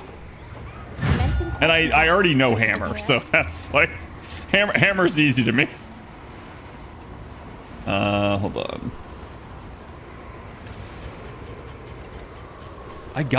One of the things I gotta do is I really gotta, like, register the hot drinks back in my loadout. I keep forgetting, and every time I go to a cold area, if there's not like some sort of like heat bug here, I end up in problems. And yeah, chat, we are just in the squad lobby, so if you guys are part of the squad, you can just immediately come join. Oh my god, game, what are you doing?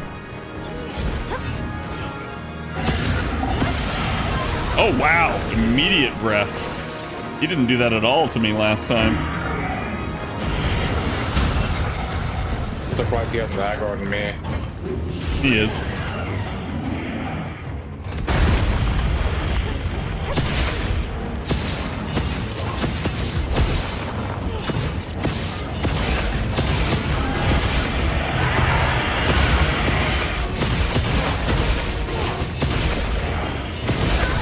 Oh damn, I tried to block that.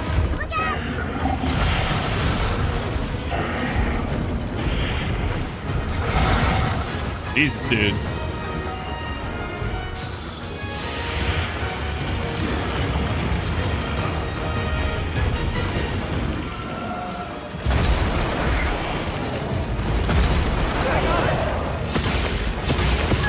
Are you on him? Oh, okay. Yeah. Oh, I know you are. I didn't realize he could spray his own back. Yeah. Okay, thought he was actually rearing back for an attack there. He's going down.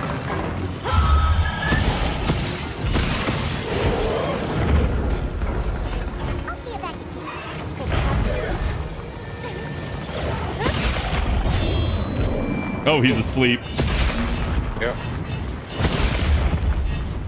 So I have a sleep lance, chat, because I tried to craft a paralyzed one, and it was not good.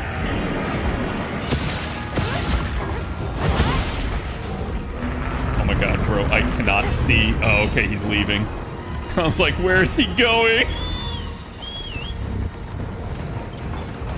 That's the laggy crest bones. Is my boy coming back? I've seen a lot of people theorize that that could be a thing. Ezo hates me? Will that set be hammered and horny? It'd probably be like horny bonk, honestly. Wait, did he just full turn around? Like, did he completely 180 there?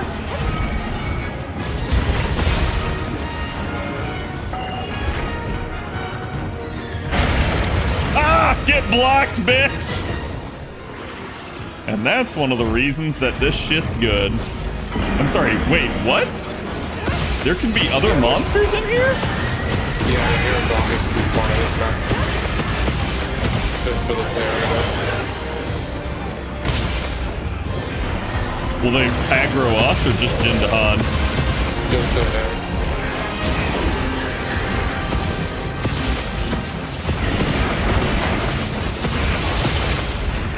Well, I didn't want us to all be on the same thing, but...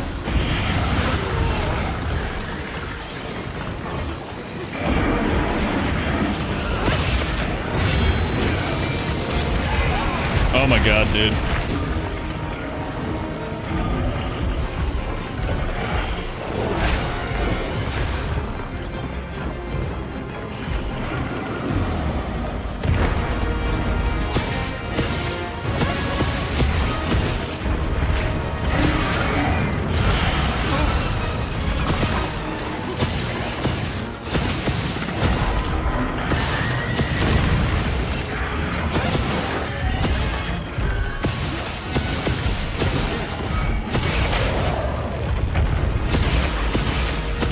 Well, we broke something there.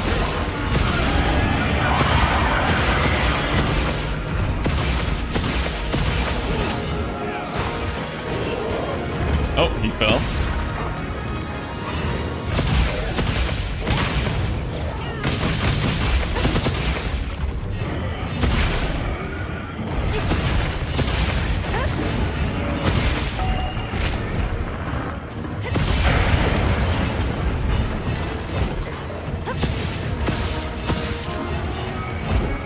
How is that out of range? What the shit?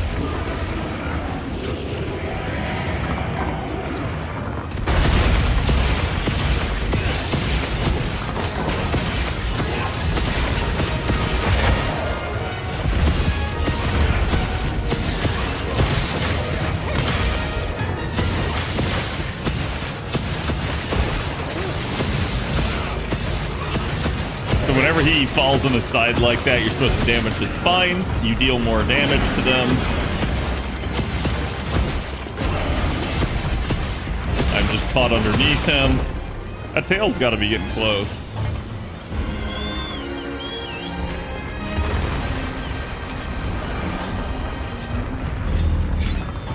Ooh, Wiggly Leechy. I saw that already. What did he do? He used his capture net on the wall.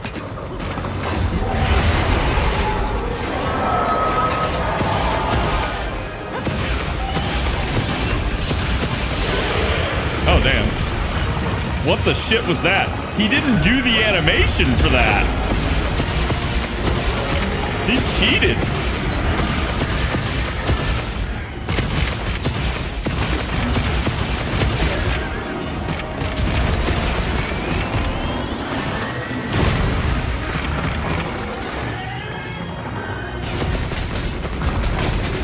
Damn it.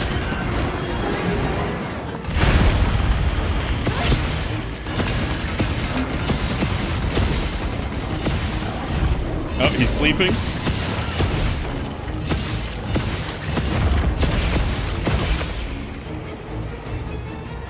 I don't have a workout. Oh, my body on it.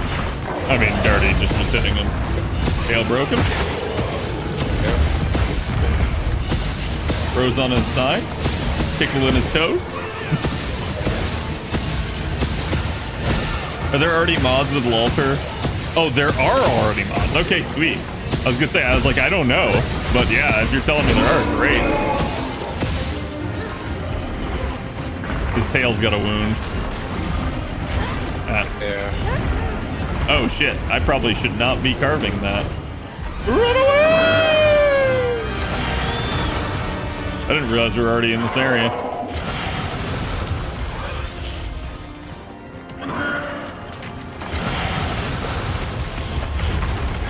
One more? Yeah. Got it. Down he goes. No, game! What are you doing?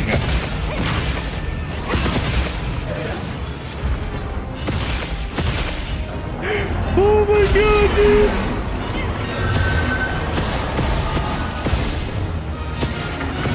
Oh, He's going the other way.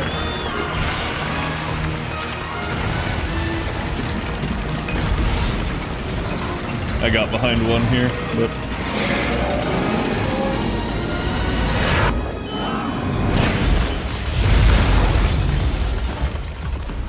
Oh god, my alarm.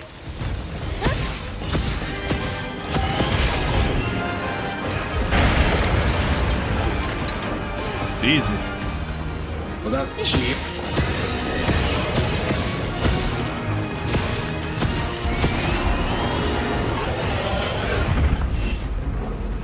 Oh, he's down.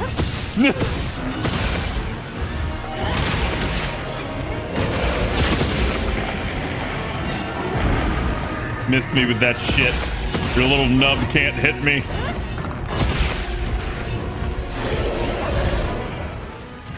Oh, he's got that big wound on his side.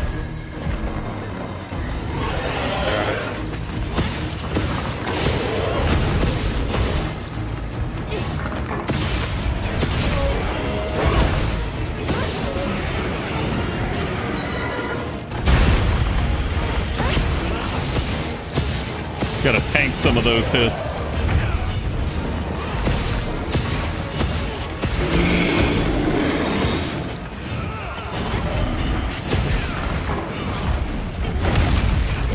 Remember to cut the tail. Oh, is he moving? It's weird because he did like an Yeah. attack right there before leaving. Wait, did I get 3 cars? Maybe I didn't finish the prior one. Do you have like one of the special meals? Or sometimes you get lucky and get another one.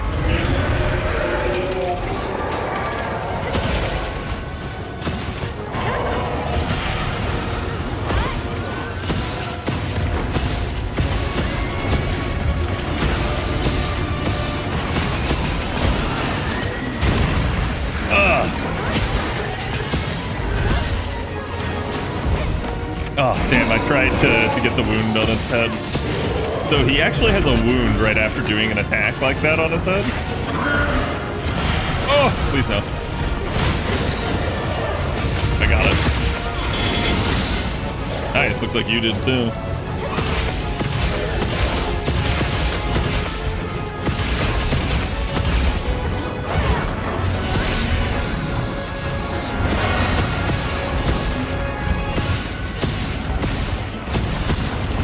Oh, he's got a big wound back there.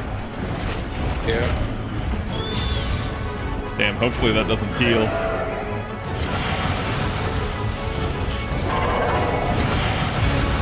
Yeah! God damn it, dude. Oh, come on! You can't... No! What was that shit, dude?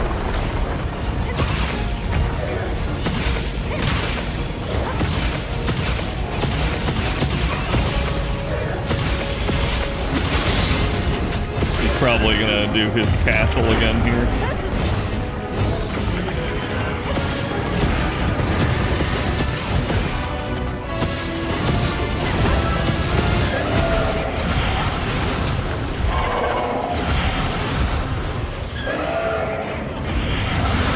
Jesus, fuck off, dude.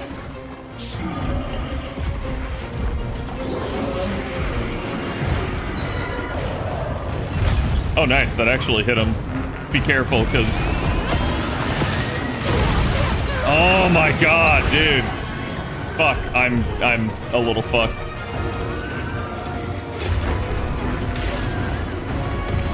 Please, please, game, please. Game, please. Use the fucking healing?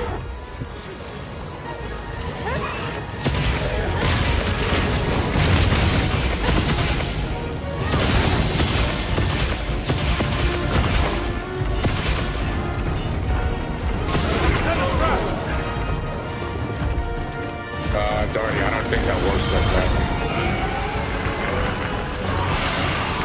No, no, game.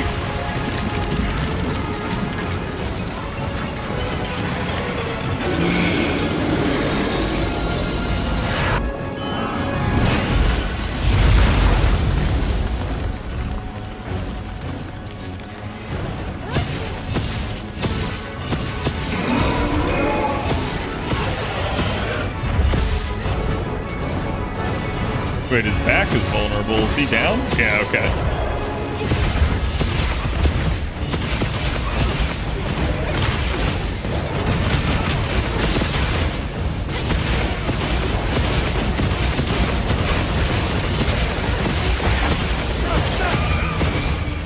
He's actually dying.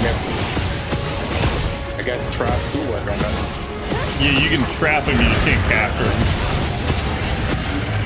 Although, like I say that, I don't think a pitfall would work. Down. There you go. Got him.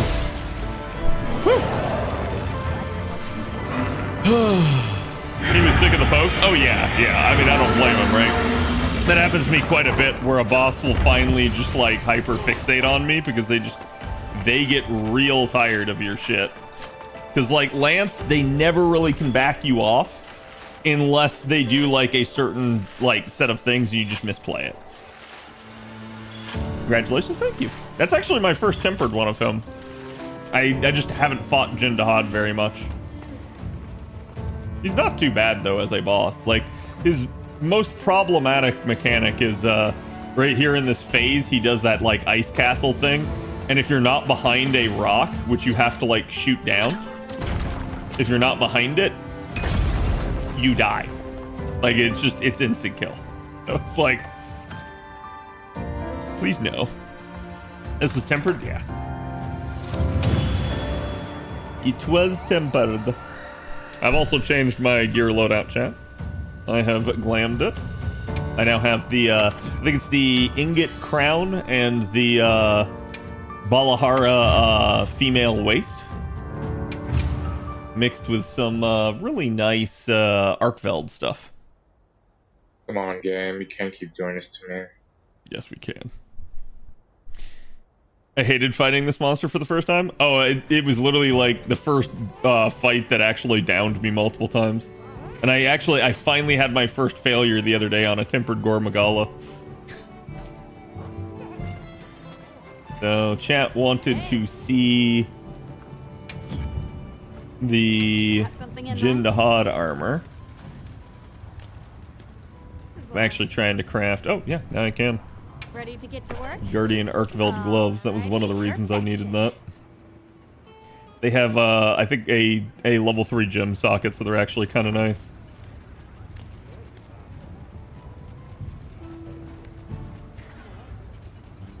There is Jin Dahaad. Okay, so here's the Jin Dahaad sets. Like, they're really nice looking. This is actually what Bob wears for glamour quite a bit. And it dyes really well. It's one of the, like, better dyeing pieces in the entire game. And here's the male one. And honestly, it just looks cool. Like, I think it's just one of the cooler sets they have. They need to do more sets like this, and less sets like,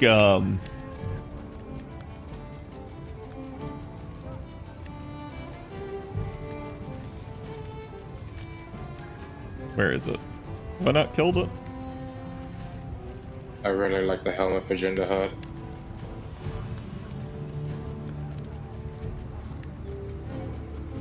Yeah, they need to do less sets like this. See, like, in theory, this doesn't look terrible. The problem, you can't dye the fur. At all. So you are stuck with pink fur, no matter what you do. Because it's like, this doesn't look terrible. In fact, like, this hairstyle looks like Riku from Final Fantasy X. The problem is, you are stuck with that pink highlight in the hair. It's like a dude from TMNT, yeah, or like from Mad Max, right? I do like the Rumpopolo set though.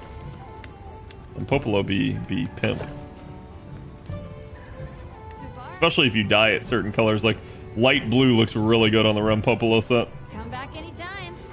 Actually, let's see what all I need. Got something in mind? For Jin Dahaad. Oops, let's not go the other direction.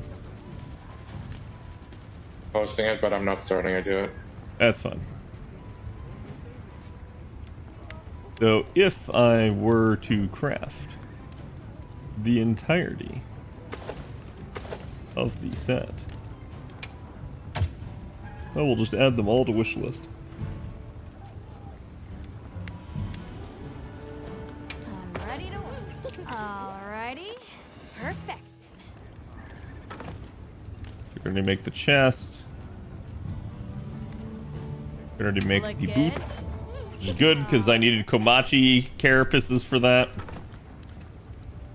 I need another gem, which we'll probably get. A wyvern gem for that. I'm ready to work. Perfection. Subar.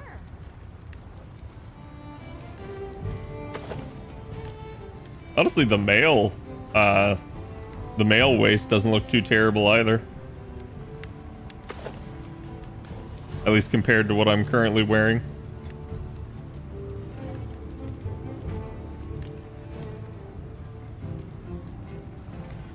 Look good. Alright. Perfection. Which do you like the look of more, the alpha or the beta version? Usually it's very slight differences, right? So like here is the alpha version, here is the beta version. Good luck telling a difference. I can't tell a difference. It's usually like some of the colors are slightly different. No, That's it. a good That's choice. usually the only difference. Right. Oh wait, Understood. let me eat and restock. Oh yeah, I need to. God, let's just. Where's the freaking hot drink? I have 113 hot drinks, and I never put them in.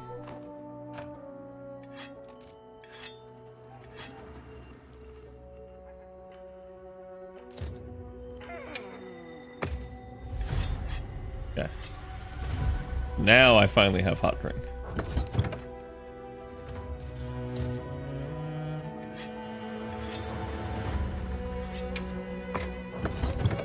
Yep. Grill me a meal. Make everybody in chat hungry suddenly.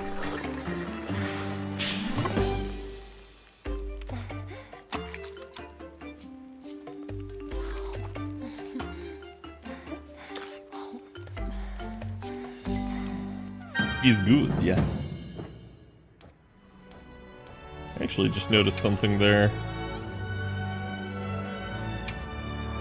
The ingot helm has blue, but the earrings on it are like red. Oh, whatever. Probably can't change that. The absurdly big weapons get me every time. I mean, to be fair, this one's a lance. It kind of should be big, right? But yeah, I think like I think Musashi there has the Ardian dual blades, and they actually come apart. There's two of them there, but like that's big, right? Right. She ate the fish, bones, and everything, just saying. I mean, maybe she moved it first. Oh, hold on.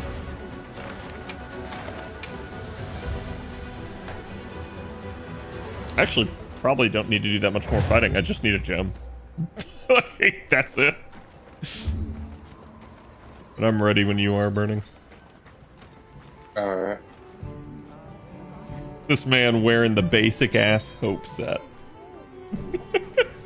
To be fair, I was going back to low rank to help other people. Oh, okay, I see. I wanted to fight the, I wanted to refight the final boss, but I can only do it via SOS. Yeah. Hello, Elijah. How are you? We got this. 4 multis, 3 4-stars, and a 5-star. I really can't complain. Yeah, it doesn't sound bad. Okay, hold on.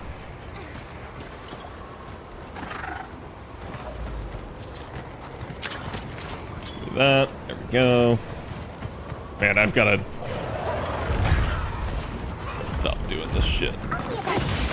We got this.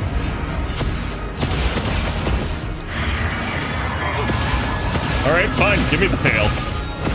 I'll get you one way or the other.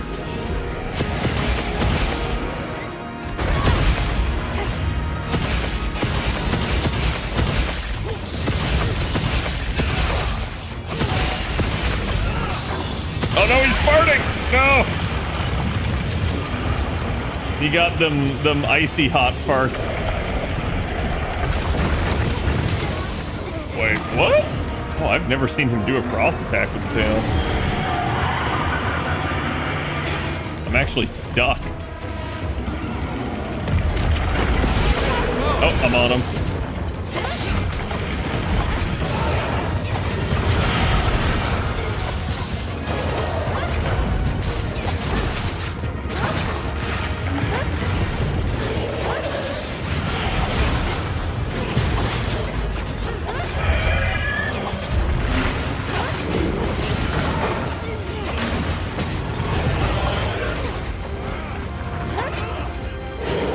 Oh, wait, what? Oh, he came down. I guess because one of you guys destroyed the thing. I got a wound at least on the tail and on the back.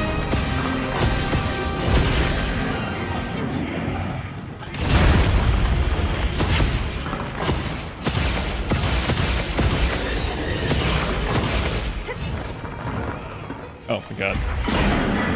Kicked me off. I think he's leaving. Yeah. Yes, he is.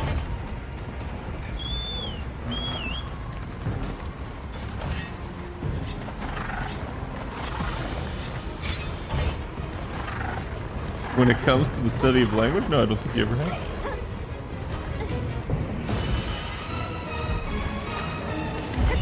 I'm not as versed in Monster Hunter lore. Oh, here, let me explain things for you. Monsters big, they terrorize people. You hunt monsters, but not so much that you destroy the ecosystem of monsters. Alright, he's sleeping.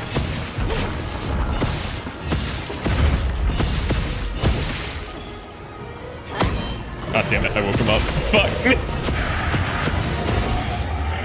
I meant to put the weapon away and it instead,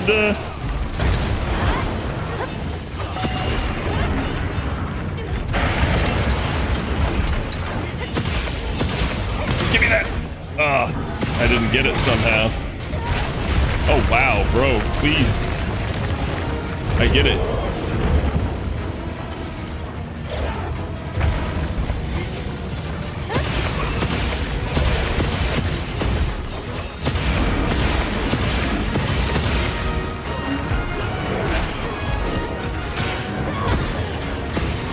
Got a wound on his foot there.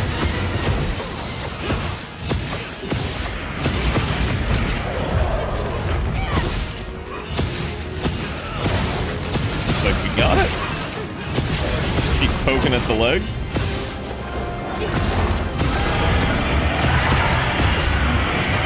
Yeah, feel free to come on in if you guys are in the lobby. It's perfectly fine.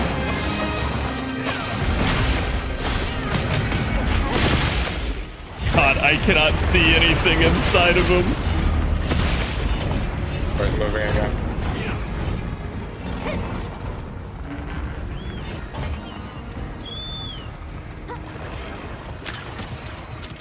Give me that wiggly leech.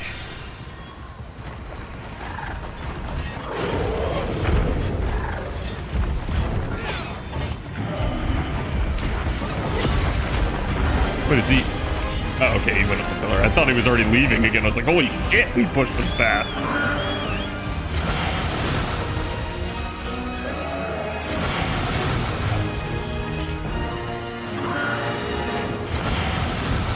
One more. Got it.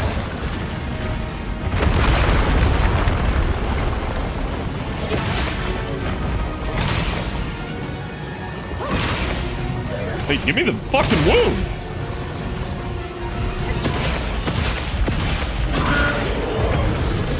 Why did he give me no wound? I don't really want to be on this side of him.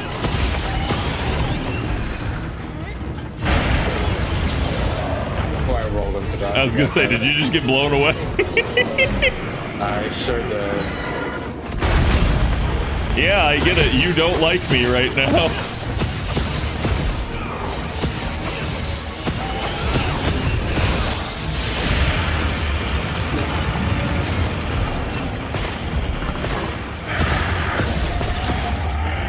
Oh, So when he breathes, he actually gets a wound on his chest. Interesting.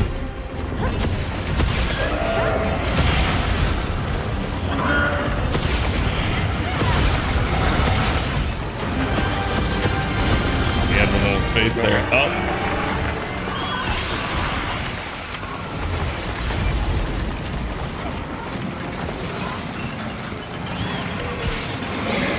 Quick, Darty, sharpen your bow.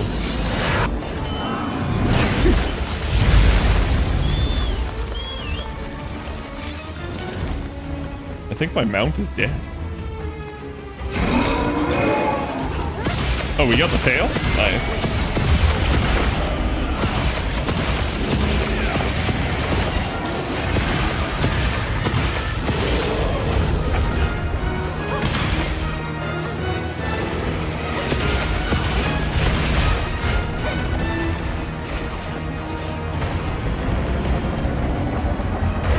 Ooh, nice. Drop that.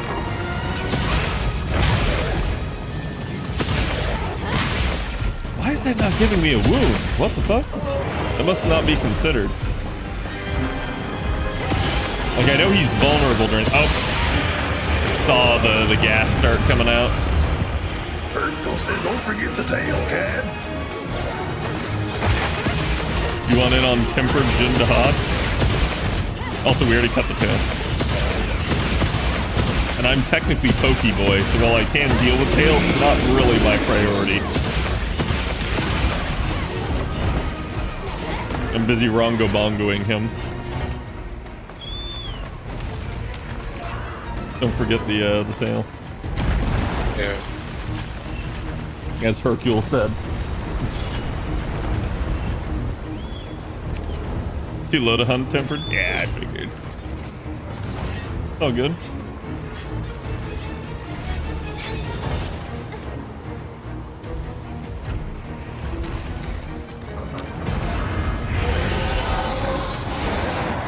Oh, dude, what was that game? It actually hard locked me in. What is that? I don't know, but it froze me. Probably gonna slam afterwards.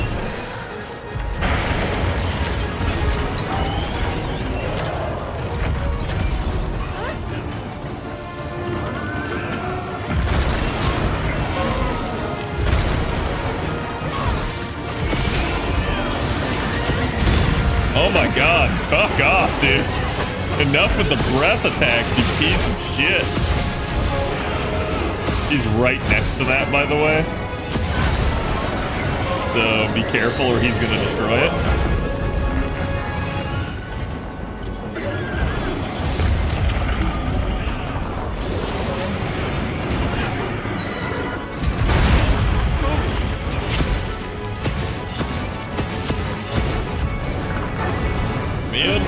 Let me on! Oh, god damn it, dude.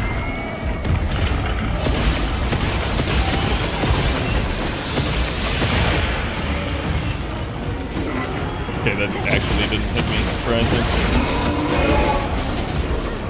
He's sleeping.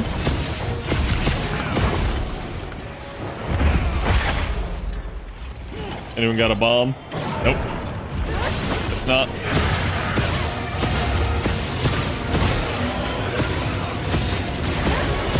So I tried to make paralysis weapon chat, but it don't make good. He's got a wound on his front left leg. Tickle in the toes.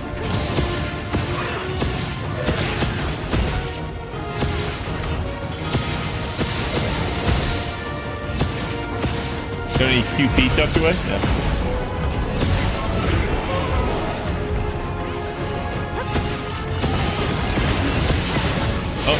Oh, god damn it, dude. I can't block that no matter how fast I try.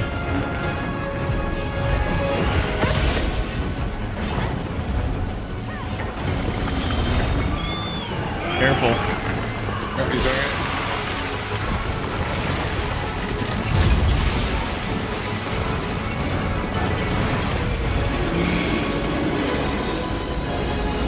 Not going down.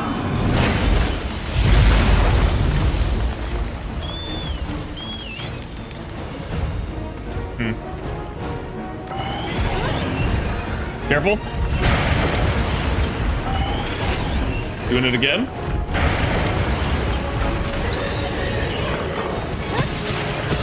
He's doing his ice move.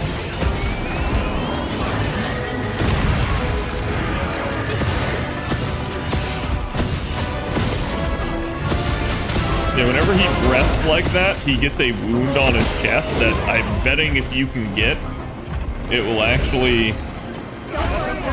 Oh. Already went down. Bro just crawling around at the speed of sound. Slamming. Nice.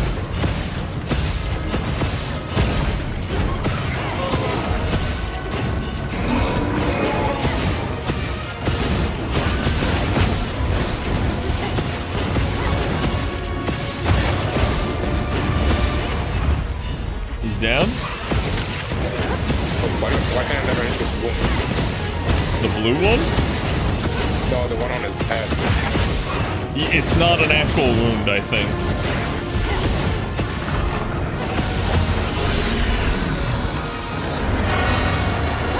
He's enraged. He's dying.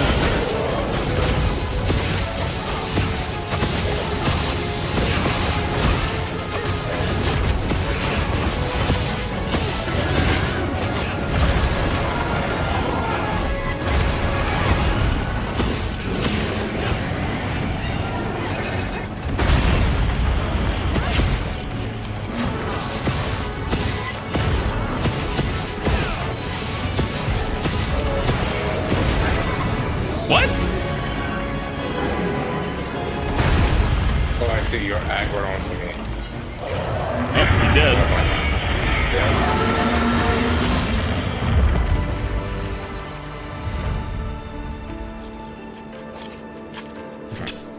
Let me just go stand on his head and stab right into his eye. Oh, nice. I got a gem. So that was, I think, the last thing I actually needed to make his full set, which is kind of funny.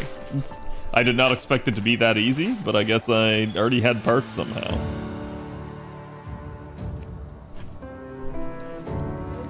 Some attacks of temporary vulnerability afterwards. Yeah. It's, so like his head there, it's an actual just vulnerability phase. It's not a true wound, but like every time he breath attacked, he would get a wound like right there on his chest. That I'm pretty sure, like, if you're getting hit by that and you just go up to it and you pop it, it'll probably interrupt his breath. Because I think that's, like, it's his vent, right? And it's the same thing with, like Chatacabra, right? Like, when he does his tongue attack, he actually has a wound in his mouth right afterward. So you can pop it, and it actually will do really good. Hey, gamers. Welcome to Cadraw Stream. Today we're farming Jin Dahaad for memes. Pretty much. Ooh, Challenger Jewel. Hell yeah. Is that another one? Nah, just 4A. Oh! Oh, paralysis, my beloved. So what I always want when I look at these is I want attack infusions. You always want raw attack. You don't want affinity, basically, if you can help it. Blast is not bad for certain weapons.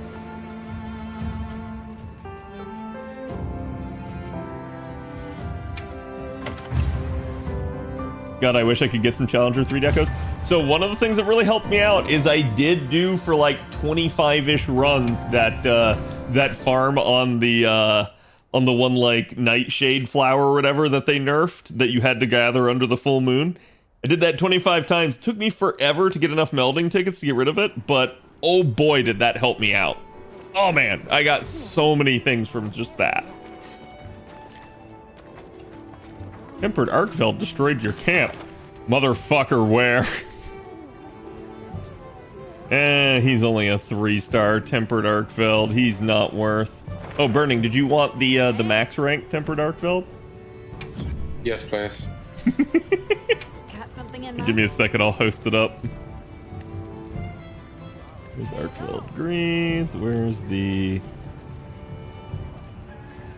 Dahaad? I'm ready to work. Where's the Dahaad? Perfection. With Lance moveset, can you not benefit from punish draw?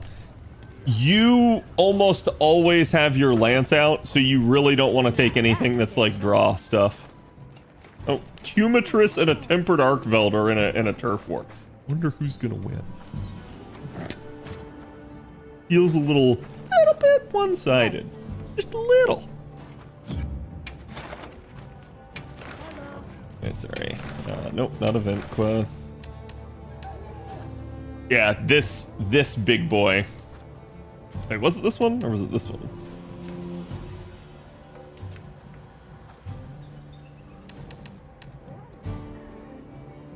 I don't remember.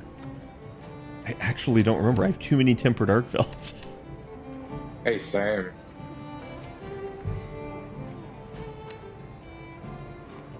Wait, no, I remember. Yeah, okay, it's this one.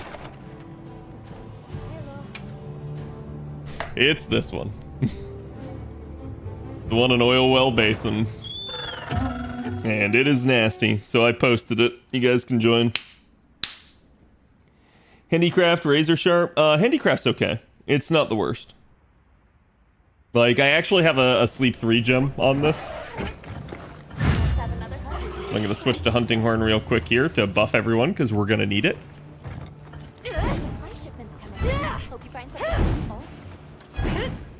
We just pre-play all my songs. And the hunt is live. God, give me that. There we go. Like I said, if anyone else wants to join, they can.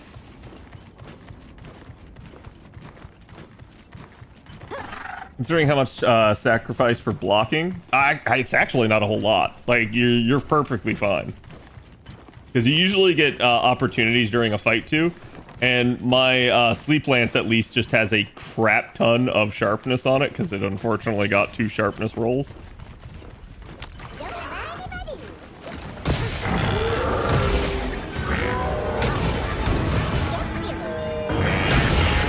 Okay, get that Sonic Barrier up, get that defense up. Okay, we got both. The Sonic Barrier's down. Oh my god, he's trying to kill me. You're not catching me. Yeah, do you guys like how fast I move through oil slicks?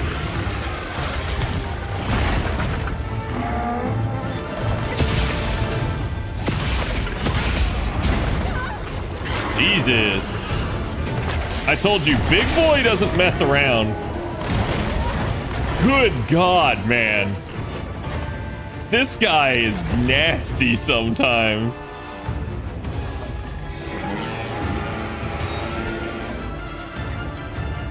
Not again. I've got tail. Dude, I'm telling you, be careful with him. He's a spicy boy. Chat, this is the biggest possible Arcveld. Oh my god. What the fuck? Wait, why do we have so few? He actually kicked me off, even though I mounted him. Oh!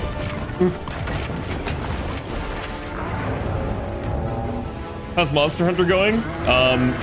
We are the hunted.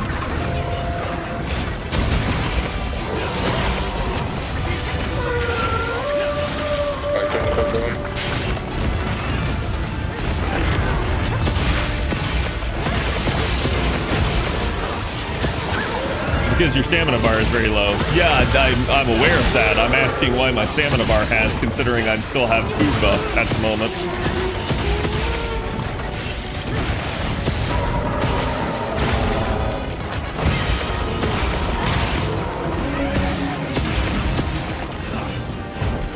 Like, do you guys see just how, like, freaking big and aggressive this dude is? He is way more aggressive than most other Arcvelds I have ever fought. He's constantly doing moves.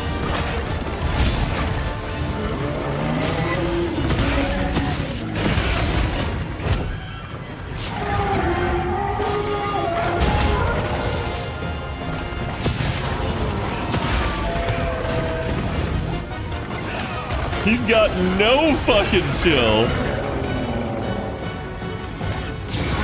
Yeah, I'll do all of that when we get him over to another region. Oh, please turf war with the Rampopolo.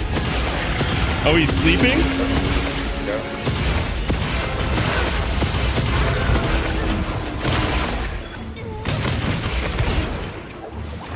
Oh, that little bitch cost me that.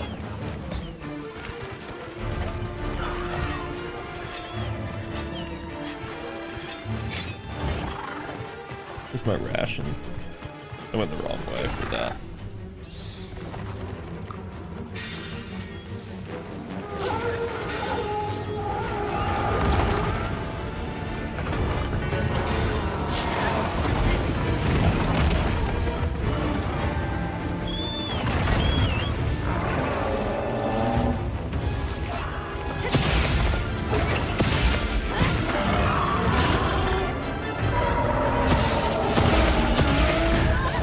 Oh my god, dude.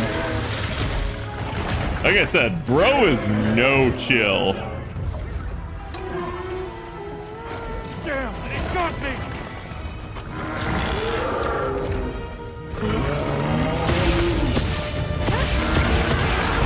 Wait, did he kill someone?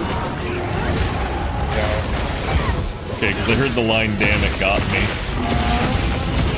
Yeah, Darby got 7.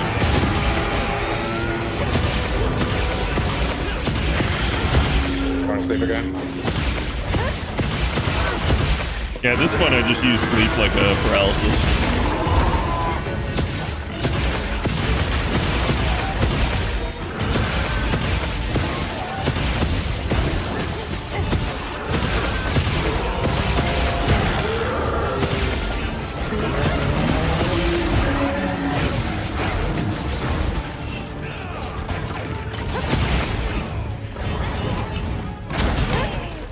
What was that tail angle? What? Did y'all see that? We were in front of him and he still went for the tail.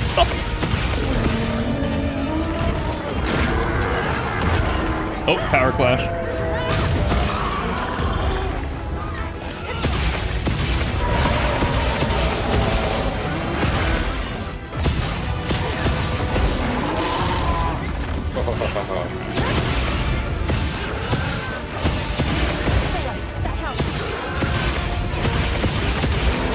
I need to get this game? You should. It's great. I'm loving it.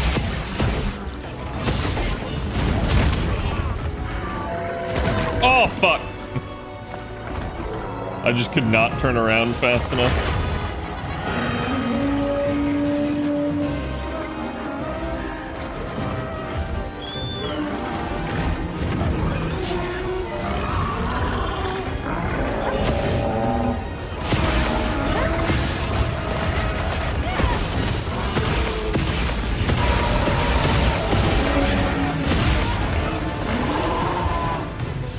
God, this guy is just, he's spicy.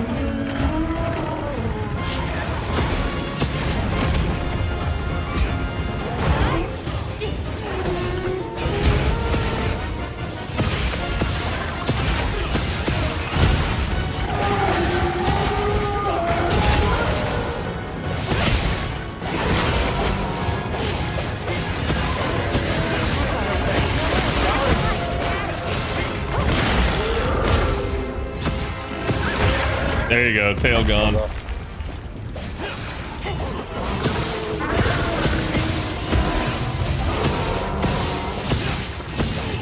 Keep running. Jesus, dude. He is 100% maximum no chill. He does not give any fucks. He is easily the most aggressive arc build I have ever fought, and this map does not help it.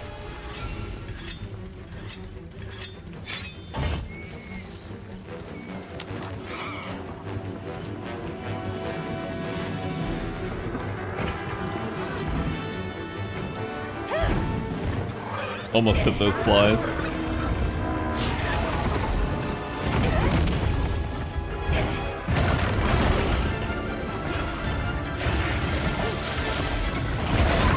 Bro, fuck off.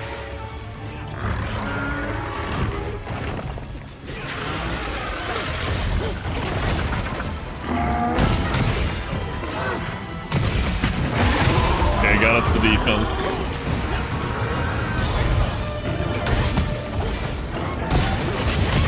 Getting us the offense.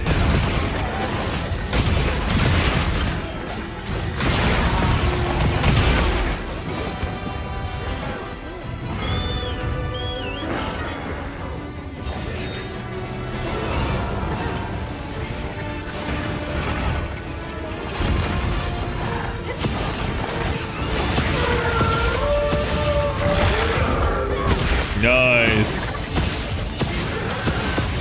Yeah, try to get those chains.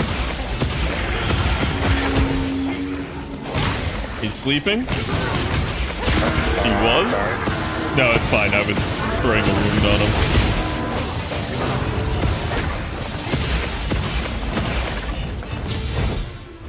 Bro running. Bro's like, damn, my bully didn't work.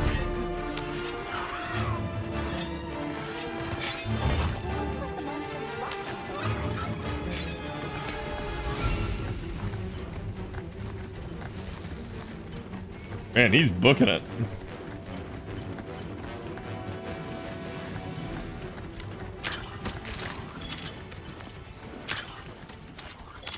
We got the chill shroom. Careful, don't forget the cold drink if you didn't already. What in Alright, the beginning of the fight. dangerous to linger on the lava. I set a bomb. Bomb set. That's all I got. I see. Taco Bell. Do you have files or?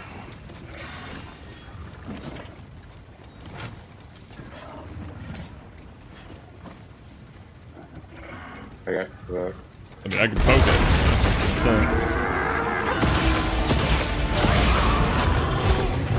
It's actually capital if you want it. But he's gonna get spicy here in a second.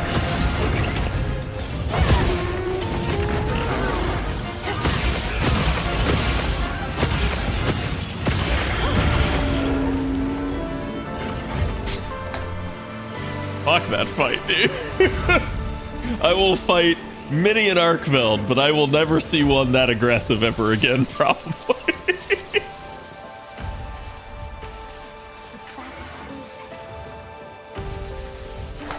Bro just, he would not take no for an answer. That was the crazy part. He was. Like, you could tell, even when he was not enraged, he was still, like, his actions per second were just nuts. He was going Ultra Instinct on my screen. He really was. Crit stat. Ooh, Paralyzer. Nice. Plan out of paralysis.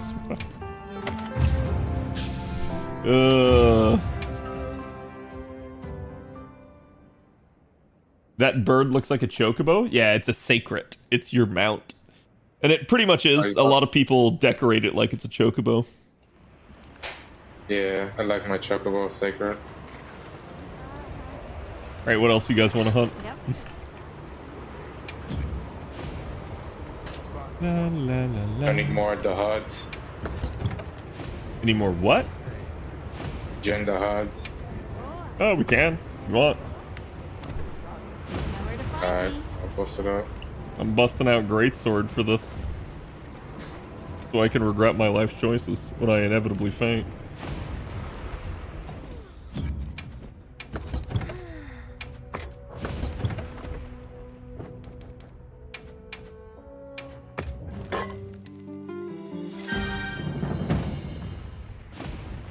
Yeah, chat, I changed my I changed my dude so that he looks like one of the, what are they called, like servitors or whatever from Warhammer 40k. Emperor Jin Dahaad. Oh, you know what? I'll use a lucky voucher so that I don't have to keep coming back into Jin Dahaad's.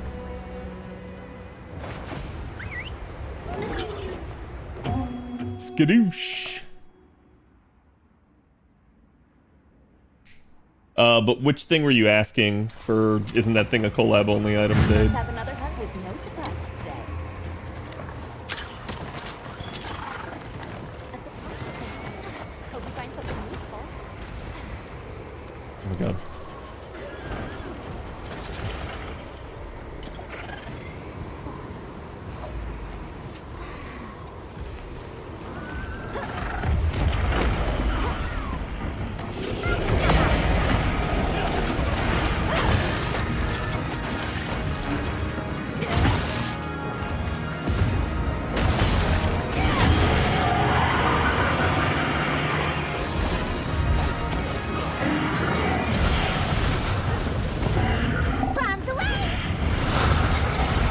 What was that? No idea.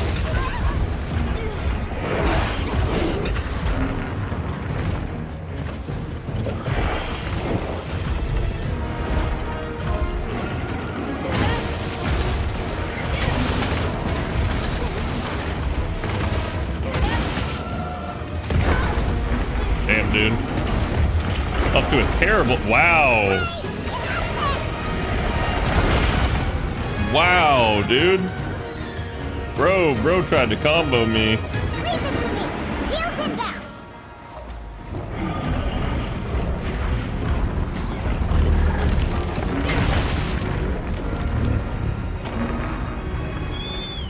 Yeah, greatsword is still my weakest weapon by far.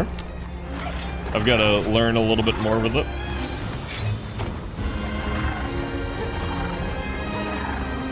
I mostly just spam triangle with it.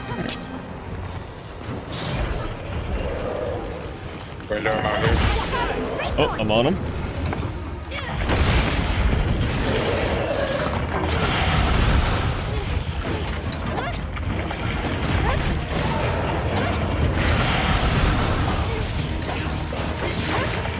Okay, wound on the tail.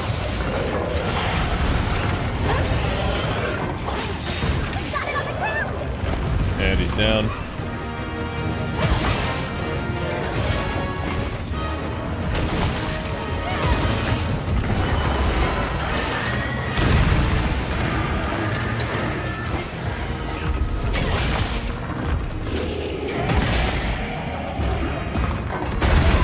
Ah, bro, I couldn't. I probably should have tried to shoulder tackle my way out of that.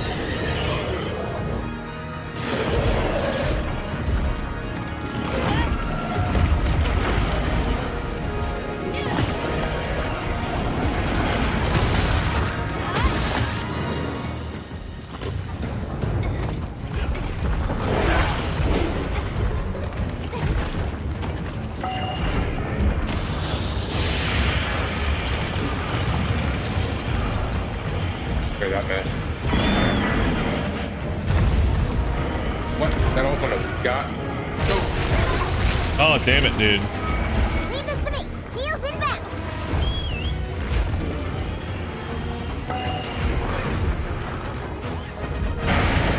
Already when you are.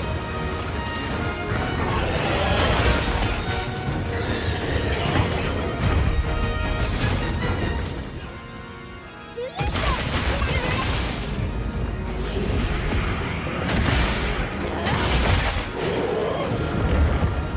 And broke the plate on his tail.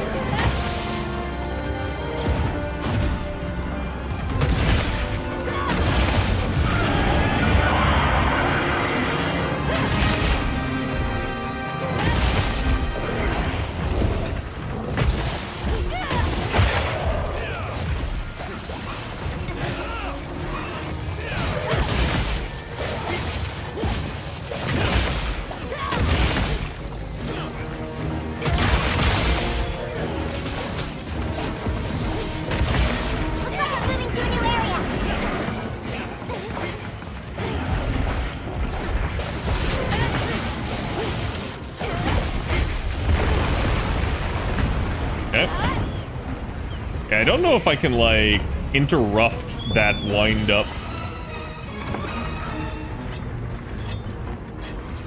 Almost looks like an undead dragon. Yeah, kind of. He's an icy dragon with a lot of plates.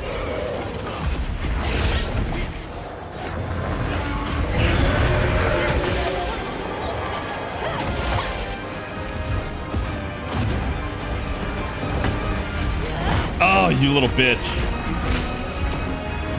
You made me whiff.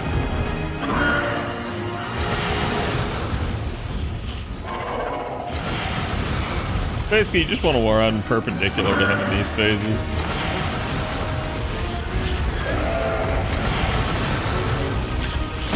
Got it.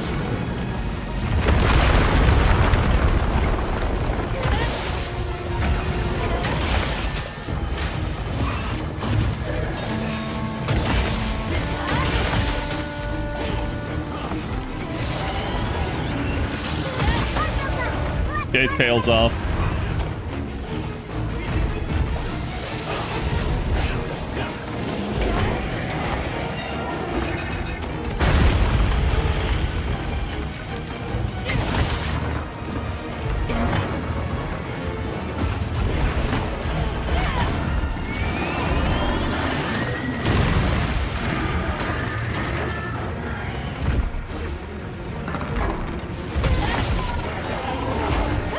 Gonna get them toes. Or what?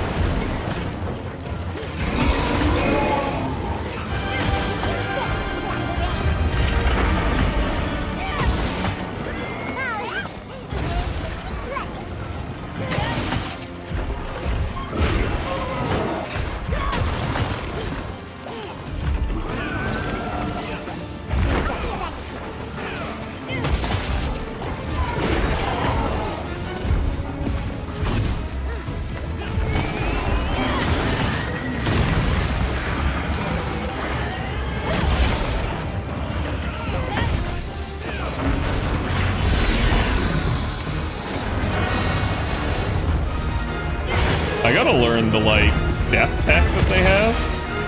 That's the one thing I'm still not still unsure about in this game.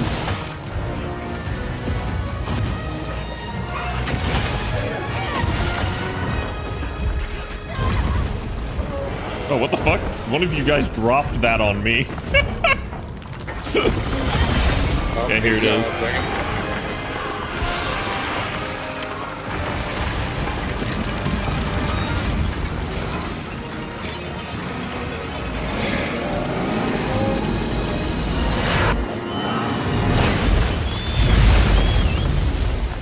Well, Bob got destroyed by that.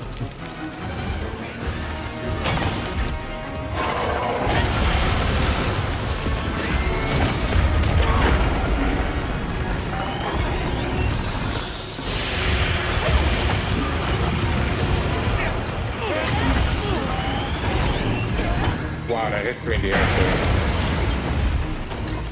too. Yep.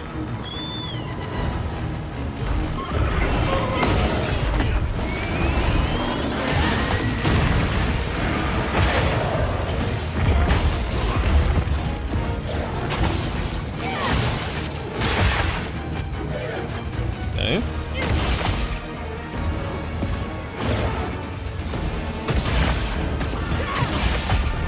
Nice hit. Now we can focus the back too.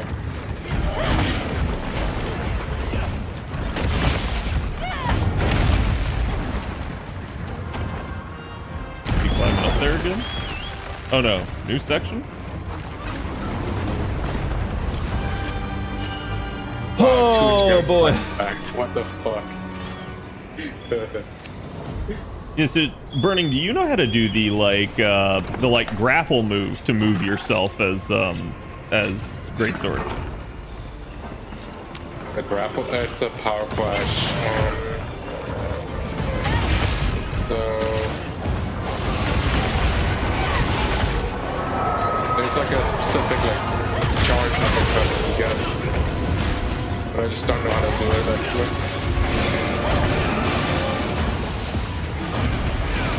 I can't see! Oh good, I got the end of the tail.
Damn it.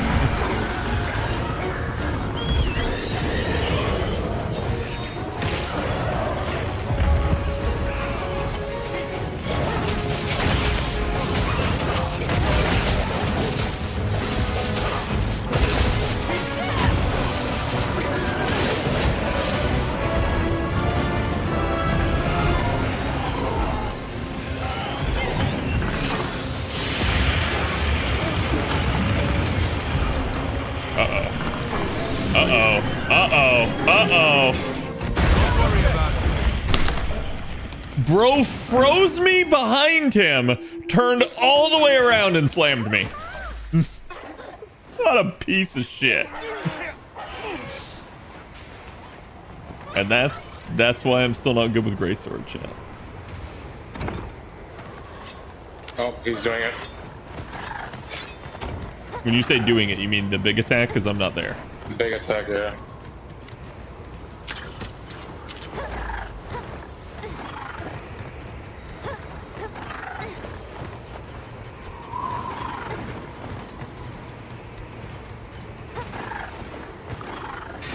I would be very angry if that could kill me from here.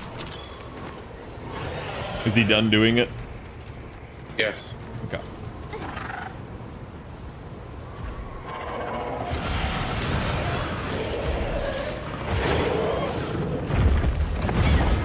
Oh, what? How did that miss?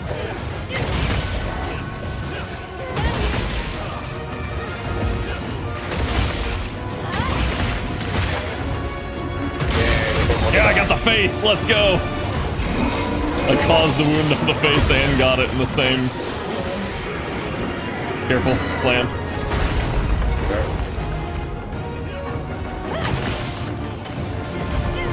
The good part about playing Lance, I recognize every boss's power move.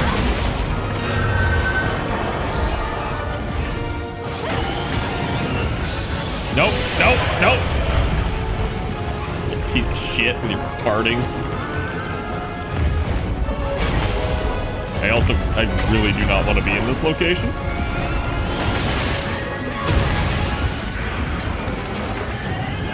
Because depending on the move that the boss does, I am just trapped. Yeah, I knew it. I knew your ass was coming for me. I knew it. Thanks, that helped.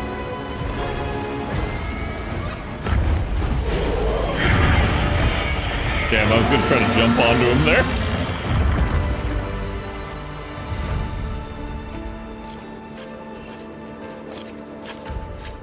Huzzah! It happens. Sometimes the boss just gets you in a good combo move and you just die. And there's not much you can do.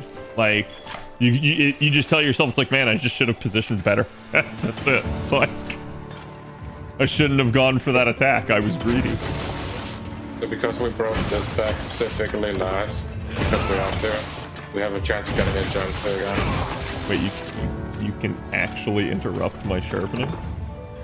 That's interesting.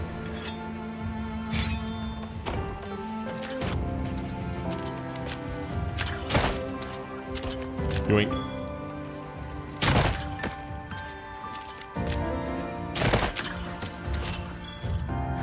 Yoink. Huzzah!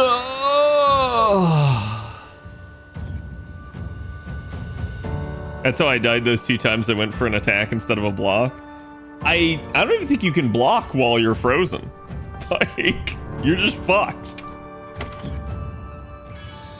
It's like if he gets you with it, you're dead pretty much, unless he just chooses not to attack. Ooh, poison attack. Not the best, but it's at least something. That's dragon attack. That's definitely good. Time's gathered. All right, what are we hunting now? Let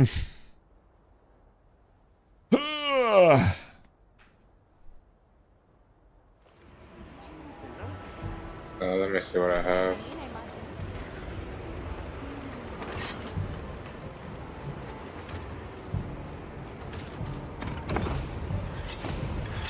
Is it blue sharpness for this? I thought it was white sharpness. Hey. Yeah, actually, I don't mind doing Jin Dahaad, at least to the extent that some of the Jin Dahaad weapons are really good. Catch your eye? I don't think there's a Jin Dahaad lance. Good bar. There is not. Is What are there we a making greatsword? I think there is. Yeah, there we Next go. verse. It's not the best for damage. It's actually kind of poo-poo. But it looks nice. Like, look at this.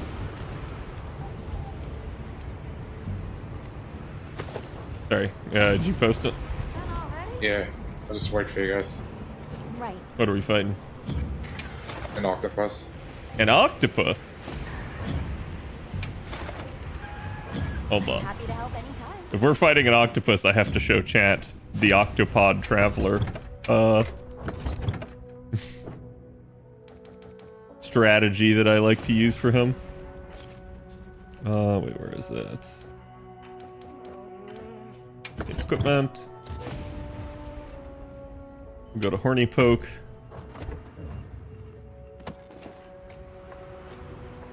Is there a Jin Dahaad Flute and Dootin? I think so. If memory serves.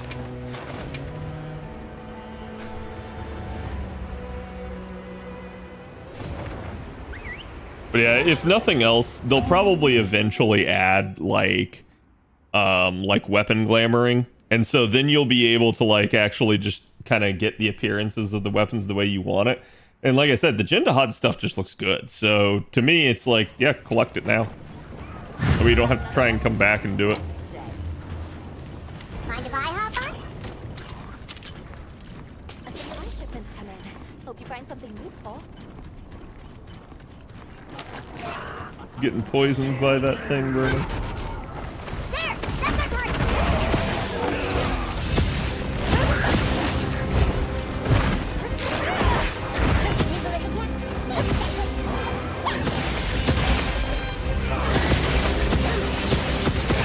It'd be a real shame if I charged into the back of your head. Repeatedly.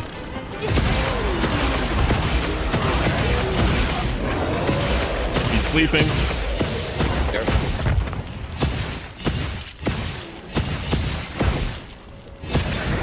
Yeah, he's got a really long sleep animation.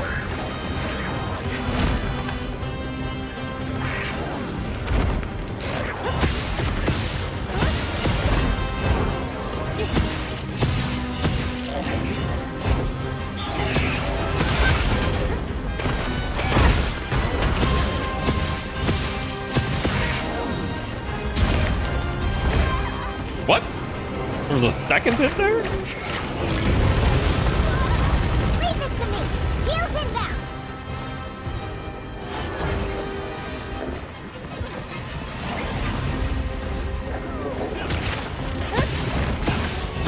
So I actually can block the flame breath there. Should be able to. Yeah, you can. I basically was already running away to heal myself. Another sleep.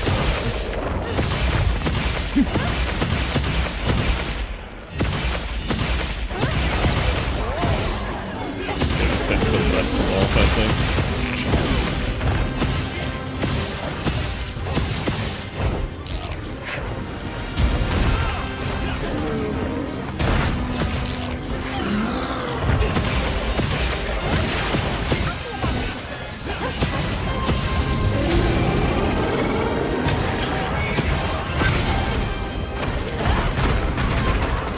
Wow. Tossed around by the explosions.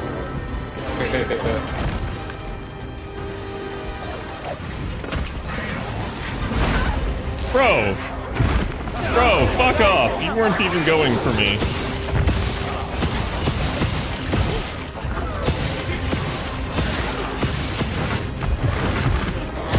Did he punch himself in the head?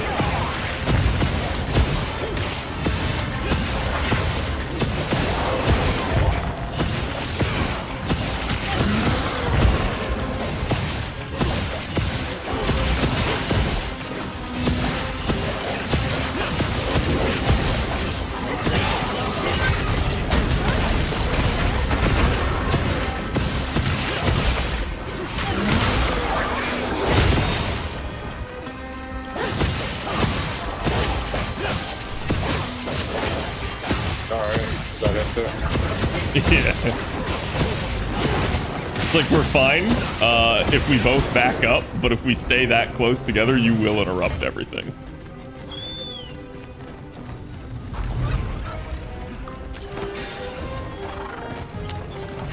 But But yeah, the lance just hard fucks the octopus. It's kind of great. Oh, looks like we got a turf war. It broke his arm.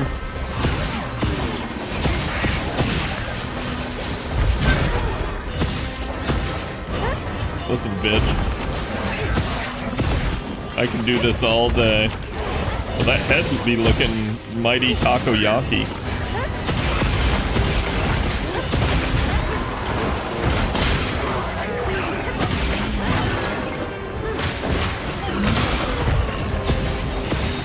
I am inside of him.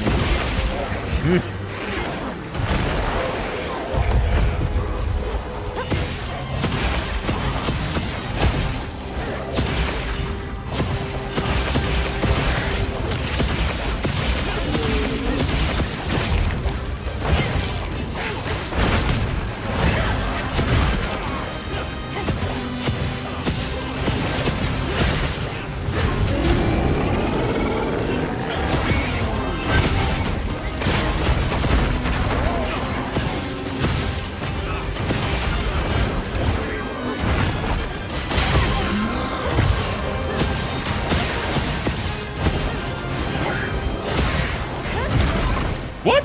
I was guarding, but okay.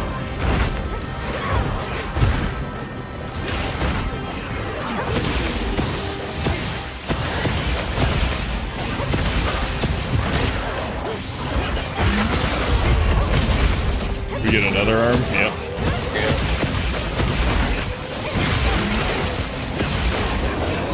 He's sleeping. Put his fire out.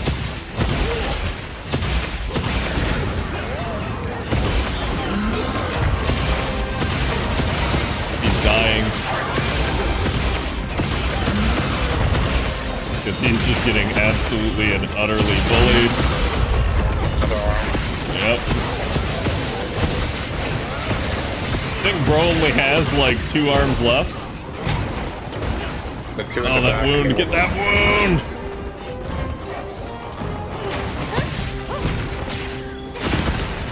Well, I got it, but there should be at least 3 tentacles here. There's like 2 here. There's 1 in the middle by the furnace. Oh yeah, there is.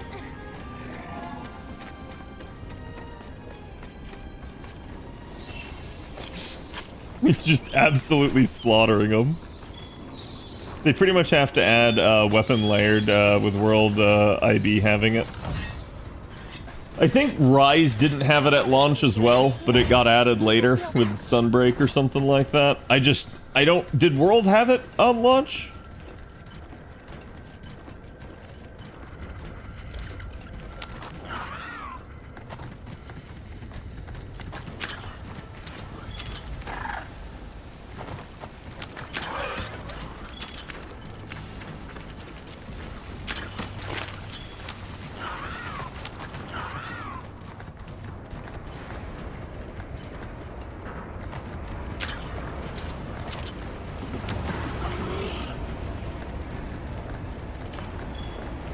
My god, how far down here is he?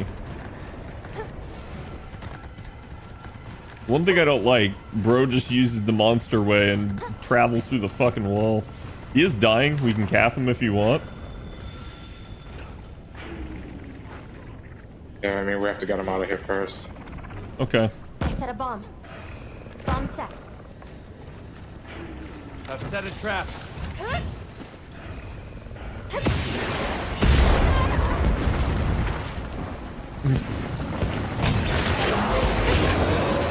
I got the wound.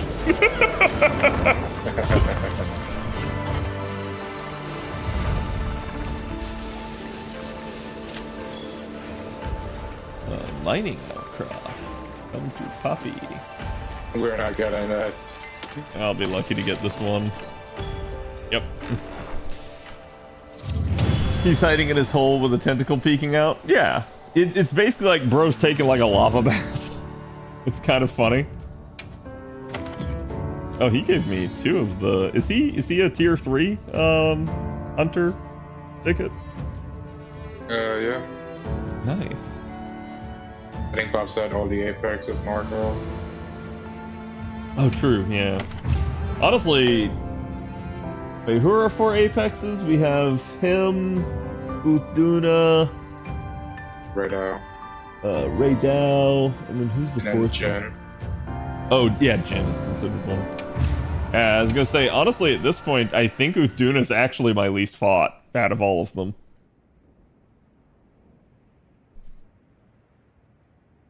I feel like, to a degree, the Apexes are somewhat rare on the map. Like, if you go and look, you just won't necessarily see them tempered right now. Hold on. Say that, but we spawned into a thunderstorm. That is a 5-star temper right now. And he has, how long? He has 25 minutes. Begin field survey. I am posting this. We have another hut with no surprises today. Just fair warning, he's probably going to be a spicy boy. But it is posted if anyone would like to join.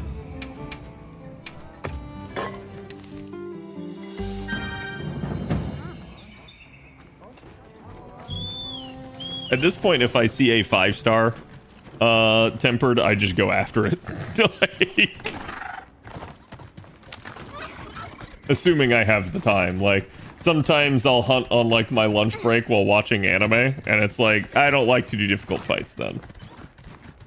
I did the Big Daddy Arkveld with Andre at lunch, and I regretted it because I got bodied. Like we won, but I carded and nearly carded again like 3 other times. I was like, let's not do that.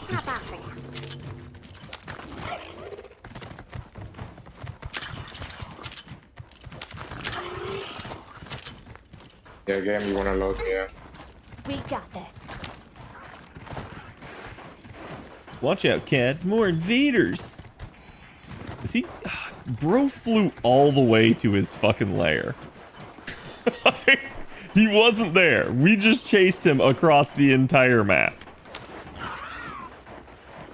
Means he's gonna fly out of it. This is gonna be one of those missions. We're gonna fight him in his lair to begin with. He's gonna fly out of it. Then he's gonna fucking fly back to it. And you're just gonna be like, God damn it.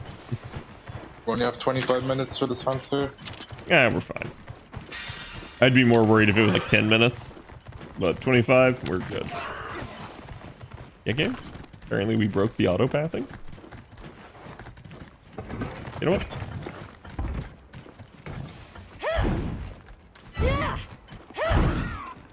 I just ran by your Palico.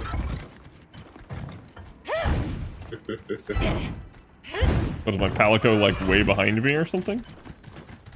Yeah, I think so. Okay, bro is asleep.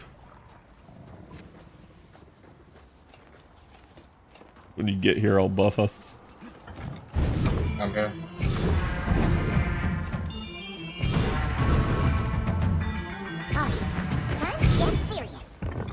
Oh, that's not the right move. You ready? Yep.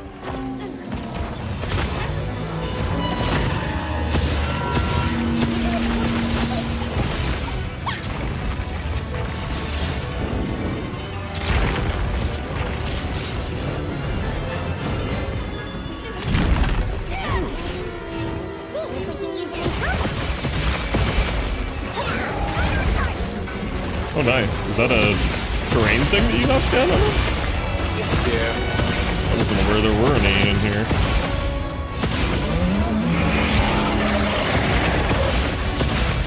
He's enraged.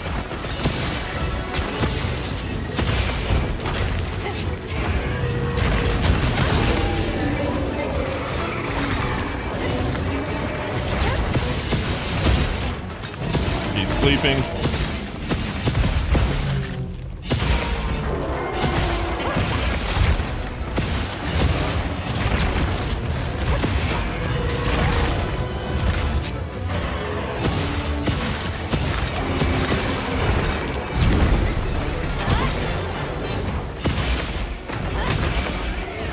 thing that I've learned that sleep, if nothing else, is good for. Get fucked, scrub. You didn't do shit to me. Sleep is good for just interrupting a monster's like current actions and enrage.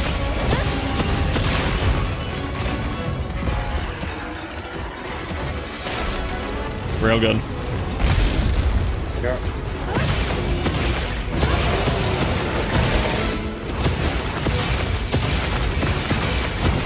We heading off? No problem, King. Good one.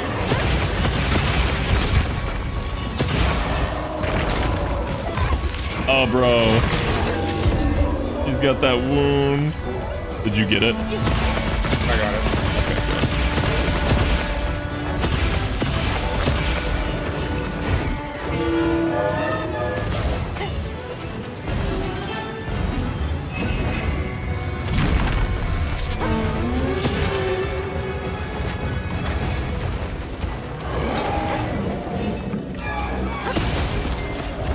Tried to do a little hop there to see if I could mount.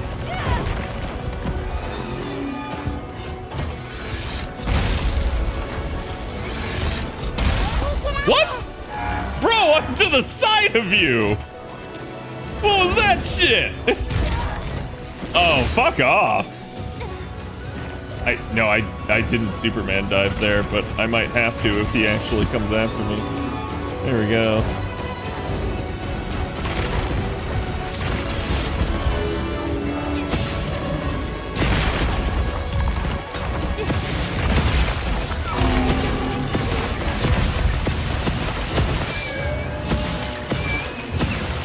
If I remember correctly, it's his wing claws that are the rare thing.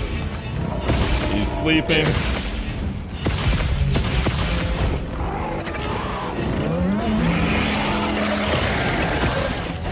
Paralyzed, nice.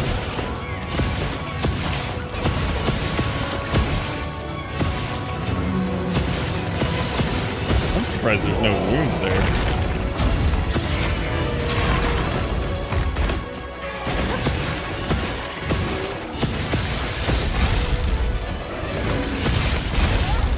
Bro, there's just no fucking way that should hit me from behind him. That is ridiculous.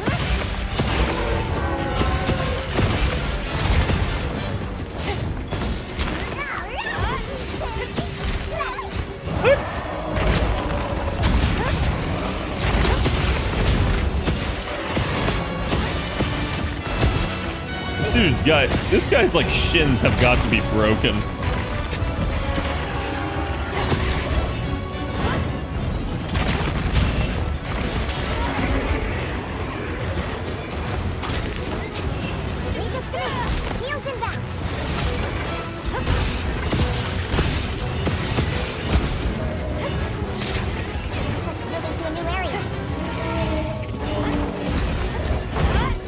Damn it. Tried to do my upper thrust.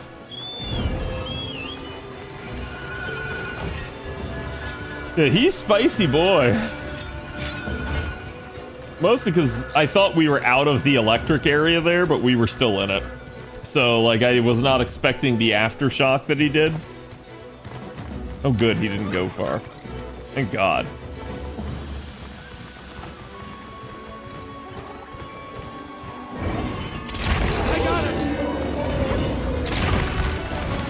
You on him?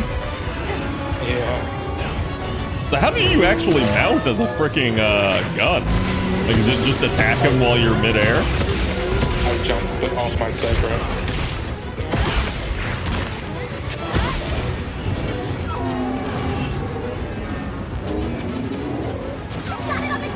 I thought for sure a blast was coming.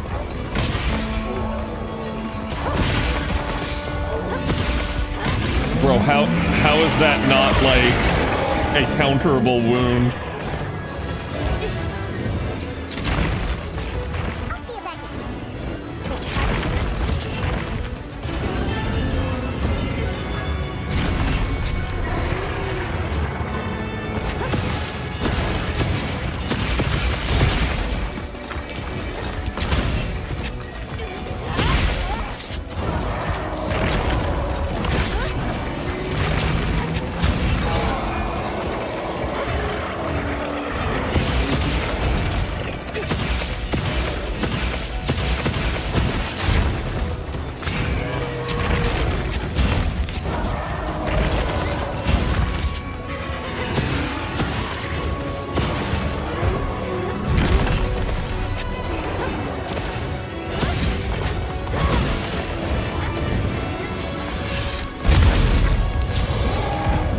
don't know how I was so damaged there.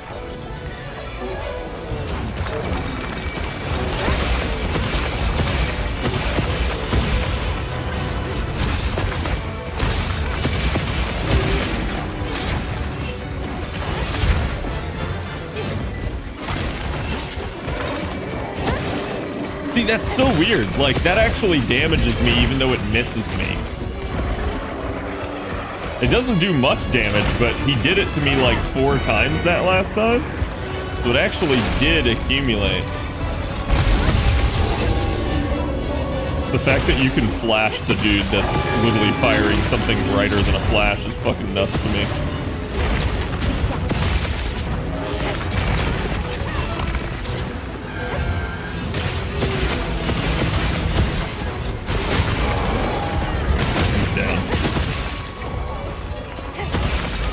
Give me that face, big boy!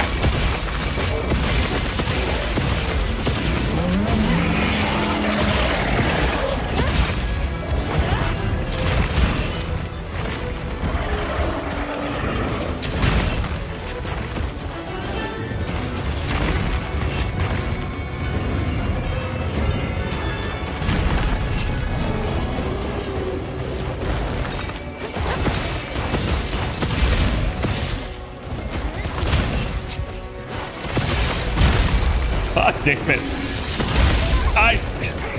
You motherfucker! I knew he was doing the second one. I couldn't get it off in time.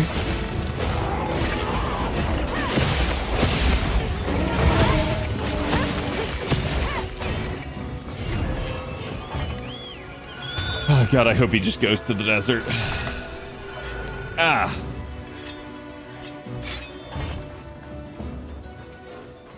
Make sure to grab anything a monster leaves behind.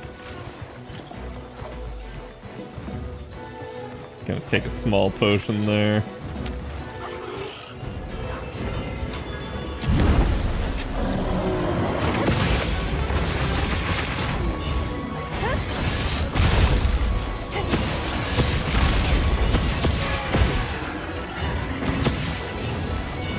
God, bro has such a small hitbox if I'm not just aiming for the frickin' Oh, we got 2 more people.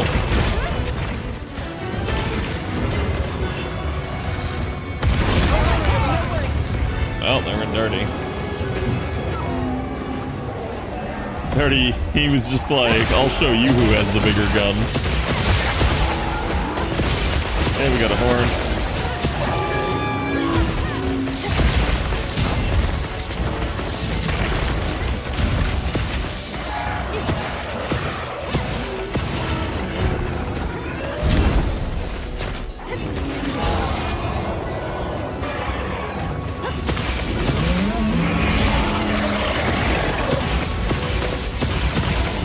Sleeping.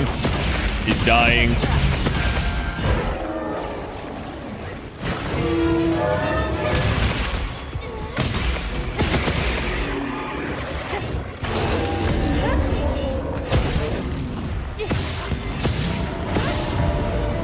At least saves us dealing with him flying off. I don't mind that. I didn't realize I left my food buff out. Yeah, but you got ass blasted still. Even with food buff, that might have killed you. Unless you were blocking it or something.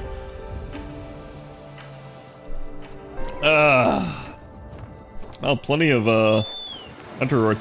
See, the thing I'm enjoying about this, I'm actually more so than I ever thought I would. I am enjoying trying out all the new weapons and stuff. Like, I thought I was like, oh, I'm just gonna like stick to 1 or 2 weapons. That'll be it. But I have had fun picking up some of the other weapons and learning them more than I ever thought that I would. And this is my 3rd Monster Hunter game. That's how I've been in the prior 2. This is the first time where I've actually been like, yeah, I'll try some new shit out. That did last a long time, so maybe the 25 minutes was a little bit more scary than we anticipated. Actually, let's see what else is on the map. Tempered Rumpopolo, Jarkan, New Udra. Tempered Kongalala, disgusting. Tempered yin cut code. Disgusting. Nothing. Back to investigations. Trying to decide what I want to play next. Switch X. So I was telling Bob, and you know, he disagrees with me, and I don't think he's wrong to. It's just the way I feel about this is that because you can carry 2 weapons, I feel like the utility that a switch weapon like Switch Axe or Charge Blade provides is kind of down a little bit. Like, it's a lot easier when I can just carry around 2 things and be like, oh, if I want more damage, I can Greatsword. Oh, if I need, like, I don't know, more defensive capability, I can Sword and Shield or Lance or something like that. Well, So what can I do for you? I do feel like it's a thing, but, you know, obviously you can switch much faster with Charge Blade and Switch Axe. So, and it's interesting because that's probably the reason why before now they had never implemented the ability to carry multiple weapons. They were probably protecting it, but like for those other weapons. But I do think that to a degree they kind of looked at that and they realized, like, yeah, it doesn't really matter. Like people are just gonna take what they want to take anyways. Whereas for me, like right now, to me, the most meta thing you could do is actually like take whatever your main weapon is and then have a hunting horn as your side piece so that you can buff yourself before you go into battle. But I guess like to a degree, it's like, yeah, I understand why they wouldn't maybe want to do something like that. Anybody else got anything they wish to fight? I'm happy to help anytime. So let me check my wish list here. My wish list. I don't know where Pure Gills are. Still need Guardian Scales. That's fine. I need to kill a Kutku. Let's go fight something Guardian. Huh? Yes. Then if you want to do Kutku, you can do the event quest. True. I'm not worried about it. Okay, what am I doing? Actually, I think there was a...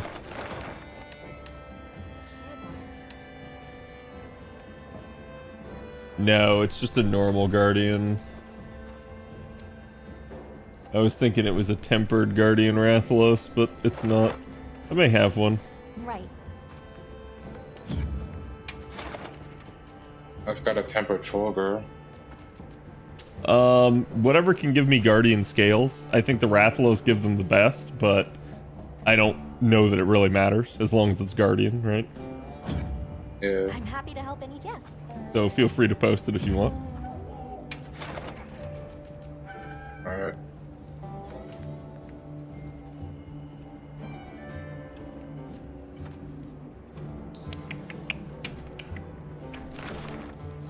Emperor Jin Dahaad investigation. Jesus, no. Not again. It's far different the defensive play of Lance than, say, Charge Blade that happens to have a shield as a component. Yeah. I have Jin Quest if you want to. Oh, no, I'm good. I'm good. Considering we've already fought him 3 times on stream here, and I actually fought him once more before stream. So. Pressing quest now. Are you prepared?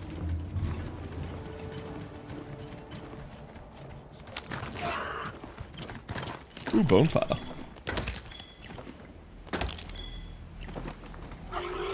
And then here.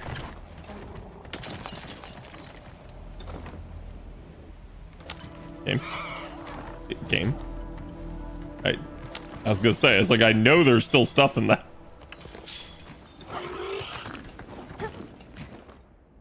Sometimes this game still shows a little bit of the clunkiness of its age. I wonder if this is still like kind of running on an older iteration of the engine or something.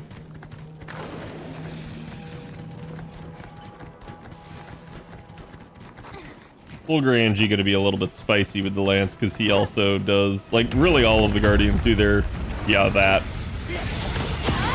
Their explosion.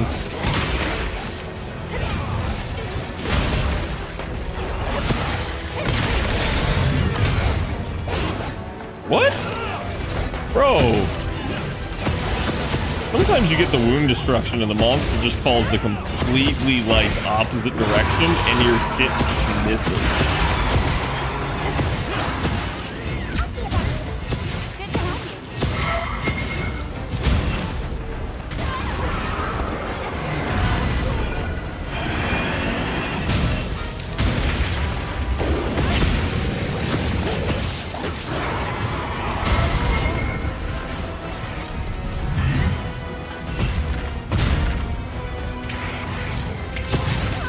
Oh my god, dude.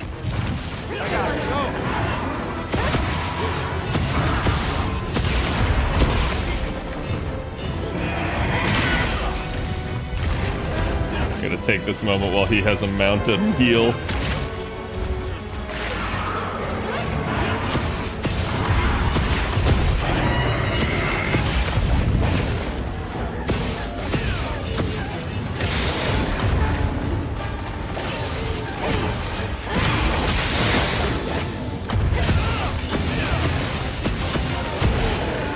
He's sleeping. So we mounted him, knocked him down, destroyed a wound, knocked him down, put him to sleep, knocked him down. Now we just need to paralyze, complete the quadfecta. Bro, I see you looking at me with your open mouth.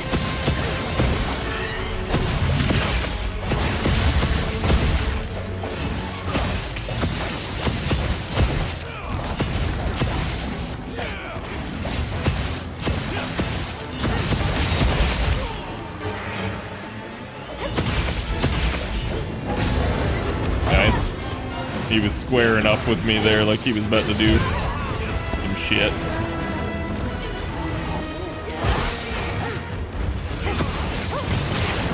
Got it.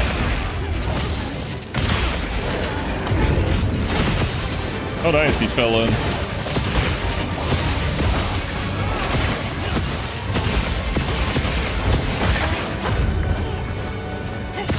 Got your face. I got your face.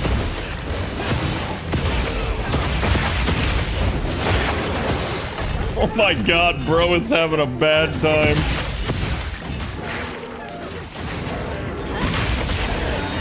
I got his tail. I think he's still got another one on him. Dude can't get no rest.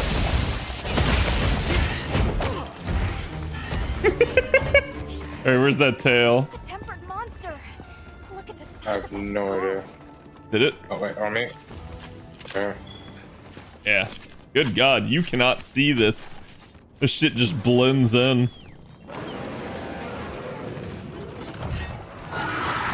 I'm surprised he didn't go further.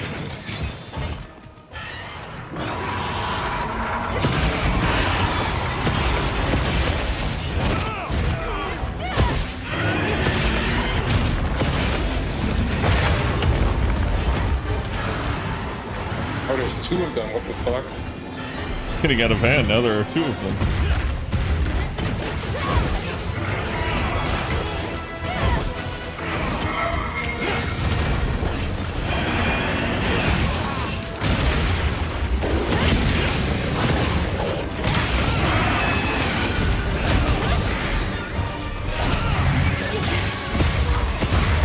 What?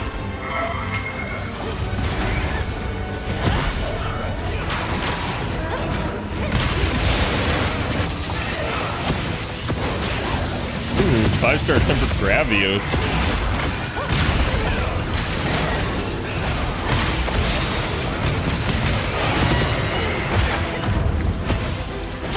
God, we have broken like every part of this guy's body. I'm surprised he's not already. Oh, he's sleeping.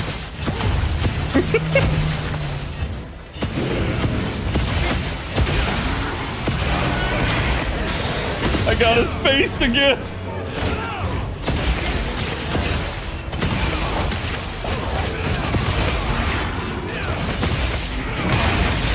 Got it again. Bro.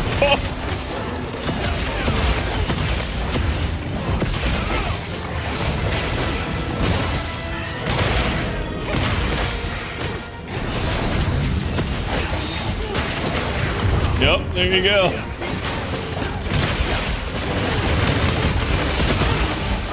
Right in the taint. Stop, he's already dead. He's not. That's the hilarious part. Like, bro, okay, now he's dying.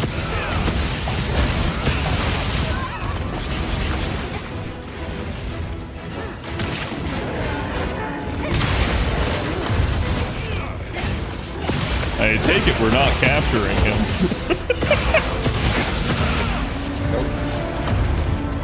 That poor monster. Jesus Christ. That was just absolute unequivocal. Like, he was just carnage. That's all I can say about it.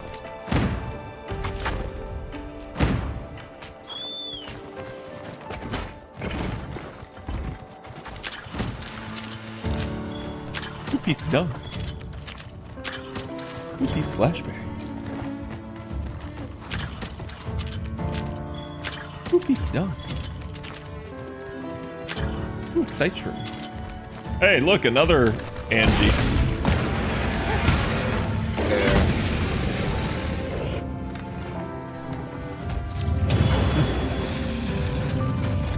Bro is not happy. Anjanaths deserve it. Honestly, I actually like Anjanaths. They're one of my favorite monsters to fight now. But that first Anjanath in Monster Hunter World can go fuck himself. So to a degree, you're not wrong. I will always take it out on them. Just because of that one.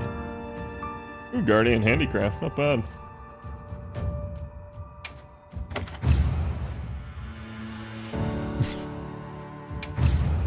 Bro got absolutely bodied. 13 focus strikes on wounds. What was that, Darty? No, that was me. He just basically, I realized you guys were creating so many wounds, I was creating so many wounds that I kept going around and I kept popping them and just keep staggering them. Like I would give it a half step so that you guys could get the wound too, but I would make sure that I was included in on it just to kind of fuck with them. Need anything?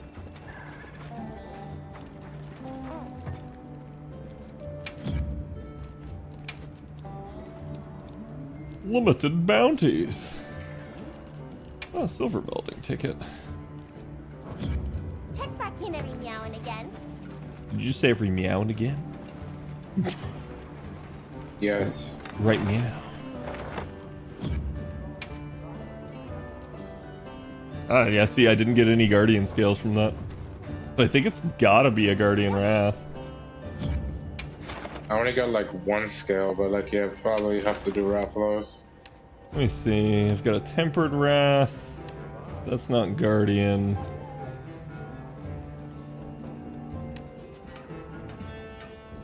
Tempered Wrath. I just have a normal Guardian Rathalos with a guaranteed gem.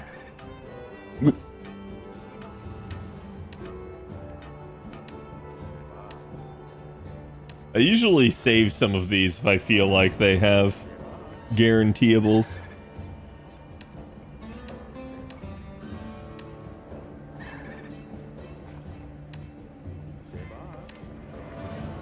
Is me getting off work and going, okay, time for the new daily single pull, and going, oh right, spring forward an hour?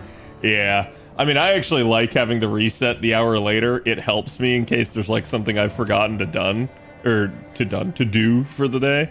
But yeah, I completely get it. It's like after it first happens, you're just like, crap. And you keep forgetting it's a thing. Understood. Let me see what the world map has.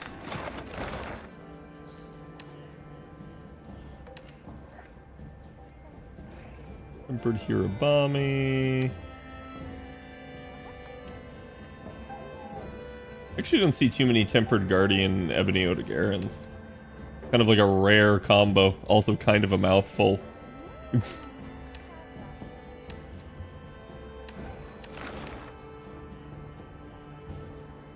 The normal Arkveld there.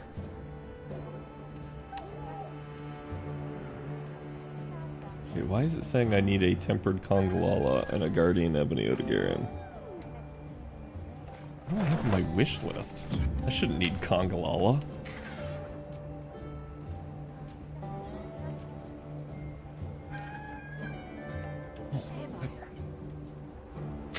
I have no idea why it's saying I need that. At least they can farm eggs in 90++. Yeah.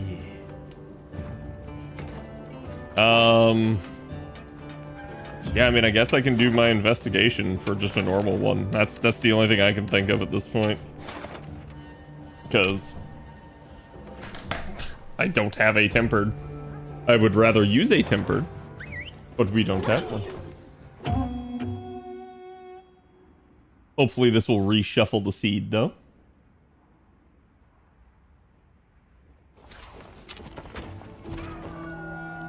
Let me eat.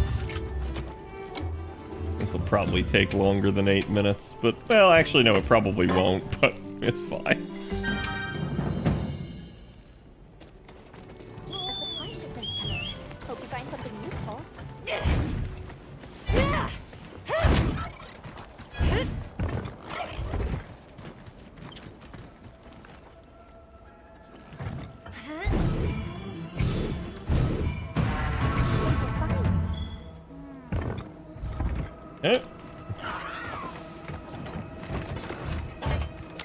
Let's go hunting.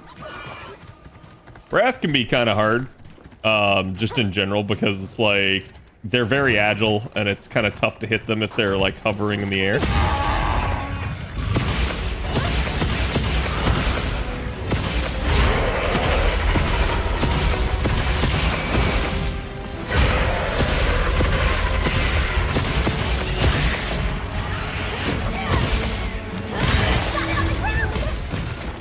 Already on the ground.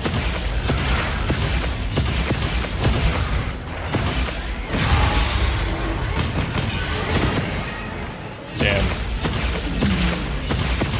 Sleep.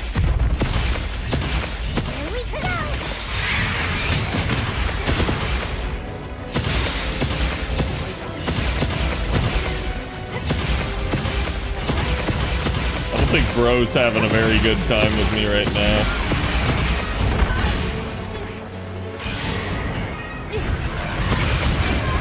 Oh wow, I thought I guarded that, but okay.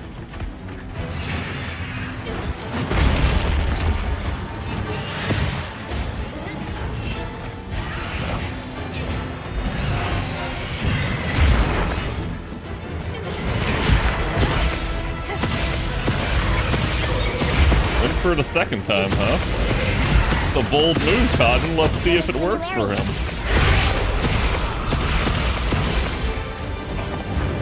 Spoilers, it won't.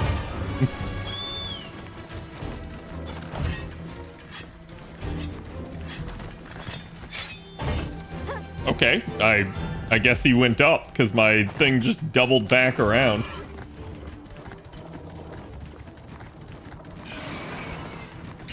What's the matter, big bro?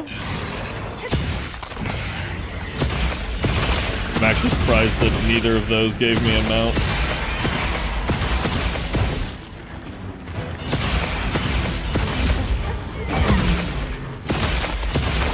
Oh, he's sleeping. There went all of his monster energy.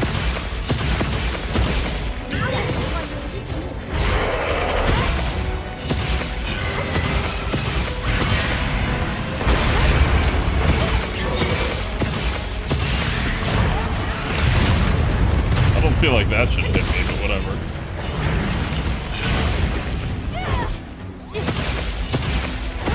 He's after Steve. Yeah, rats also always just seem to have a deceptively, like, hefty hitbox. Wow.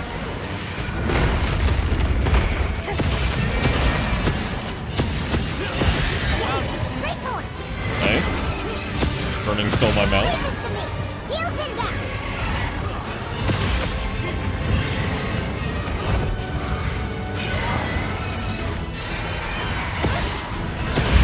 Bro just bucking constantly.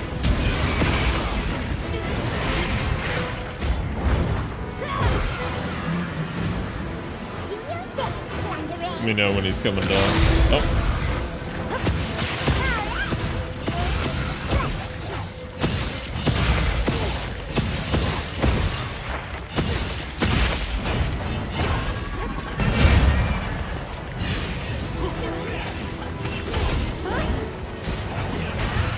Oh my god, sit still, you piece of shit.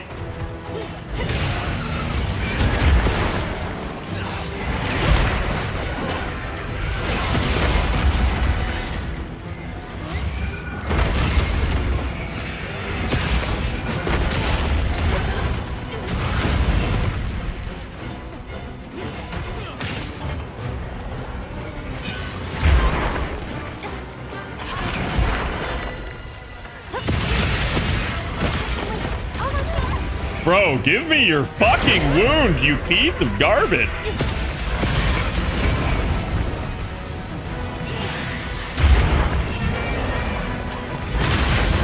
There we go.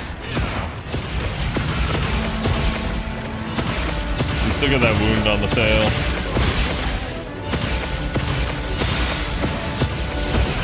There we go, got a scale.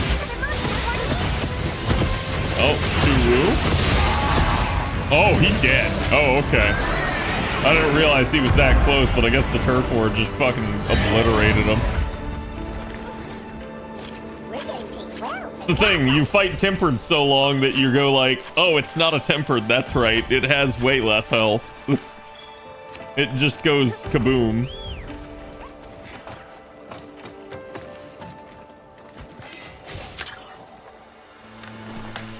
Stealth Octopus MVP.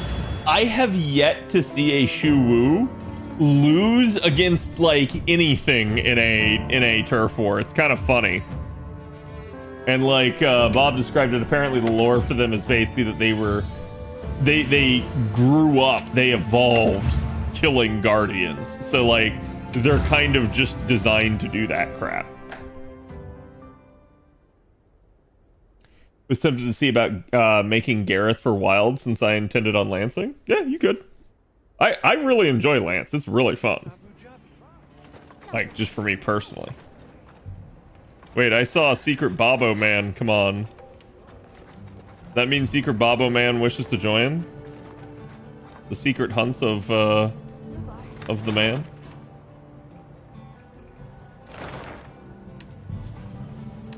Tempered Gravios. Bomb me with a guaranteed gem.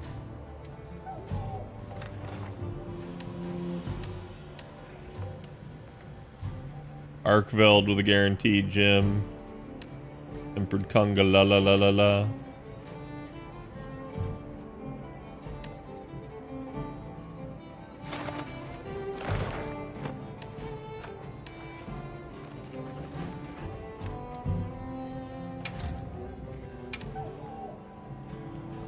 Got 25 minutes. Fuck it.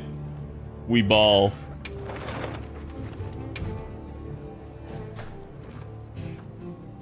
Tempered Gravios to end the night. Let's ruin everyone's evening.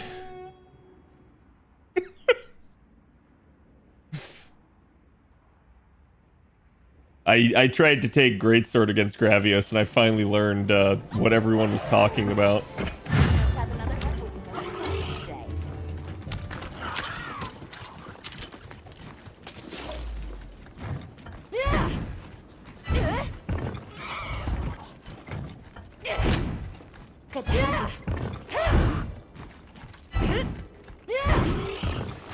According to the people of Azuz, Geladron are a great source of quality meat. That weapon just reminds me of Garrus Lance. Reminds me more of Rongo, but that's more because it has like the spinning drill aspect to it. But more like Lalter's right than Lartor is. But yeah, I mean the fact that she's like as a Lancer, you are basically like foot bound with a I gathered some materials too. Check out the old page.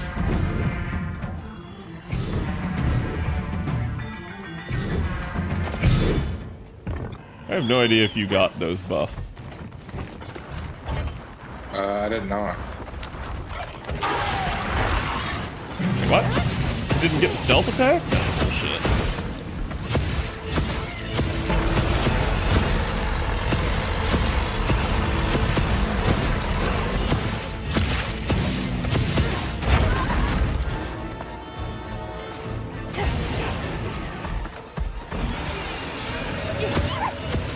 Go to sleep, Gravios!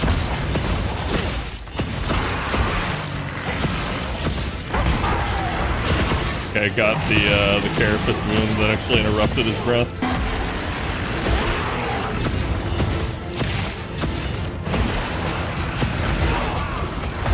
You see, that type of move, you can't do a lot against. Like, there was a tell, but when you're that close into him, it's very difficult to tell that he's doing that.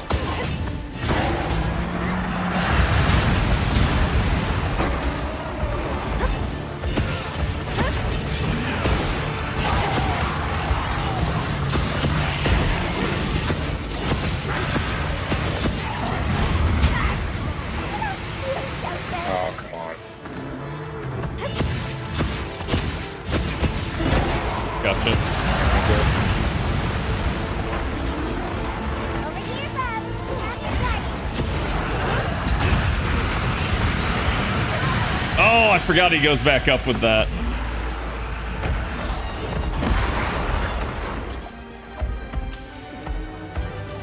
Damn, that was the first one he really hit me with.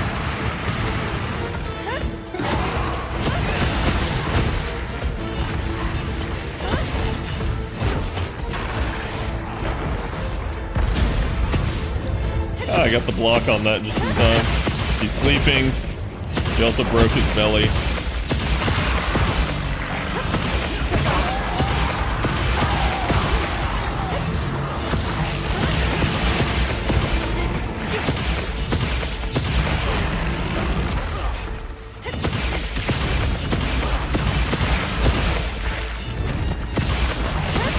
He's going down.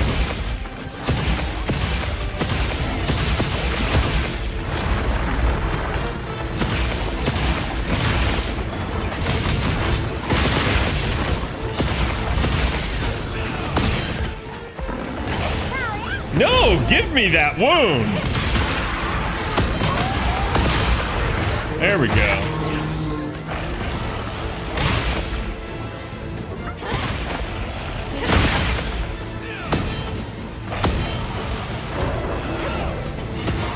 See, you repel sometimes if you try to hit his actual entrenched armor.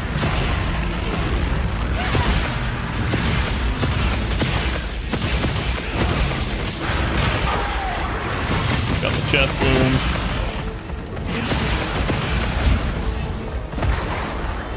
Saw him rear back that time. Missed me with that shit.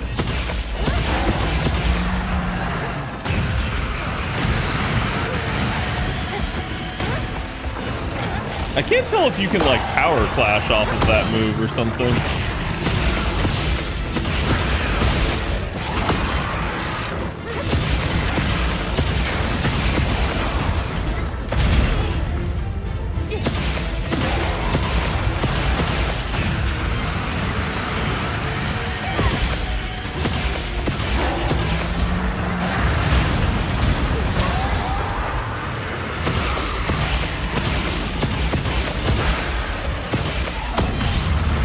Oh, the fire breath, you little bitch. No, game, come on.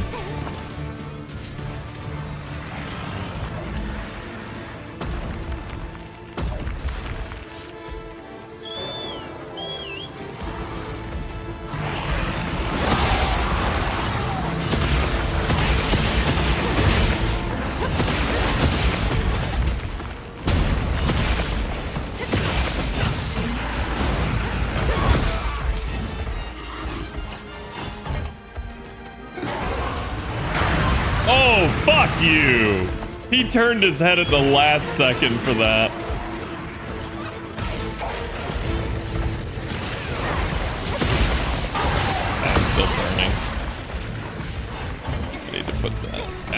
There we go. Make sure to grab anything a monster leaves behind.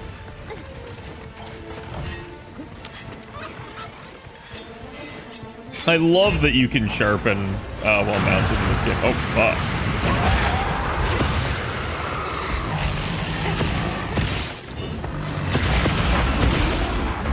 Oh, he's dead. Wow, I didn't realize he was that low. That was a tempered Gravios. No, this was a regular Gravios. Was it? Yeah, it doesn't have the purple outline in the icon. I could have sworn it was tempered. Well, never mind then. That was kind of a waste. Rare research opportunity. Can't let it go to waste. That's my bad.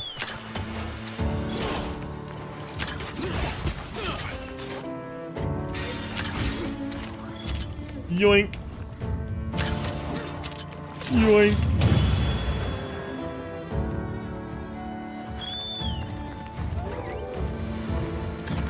Well done. Now let's continue our investigation. Wait, was it though? Yeah. Did I not have like something else in here? Make room for me too. Was Musashi doing a shuffle on the dead body? I think Musashi was carving the dead body. Oh, so there is a tempered Gravios. All right. Round 2. Round 2. Fight! Now commencing quest by order of the guild.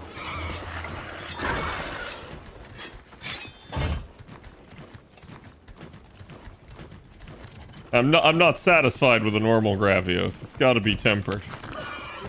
A tempered monster. Look at that scar. Over here, come on.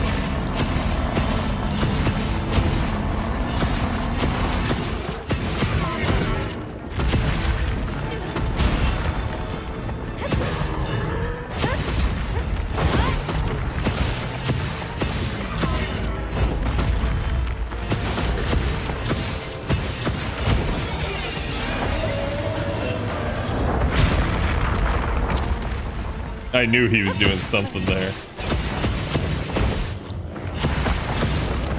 Oh, is he sleeping?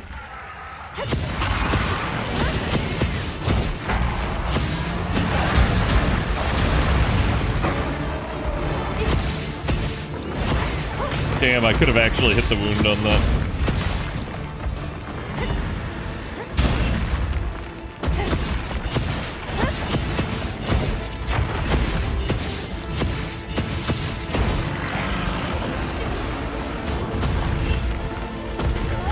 Oh, damn, it was a tail swipe. I couldn't tell what he was doing.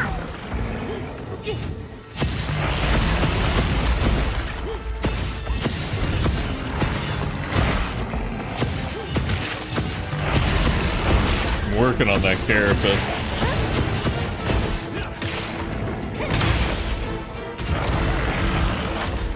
He's got a head wound.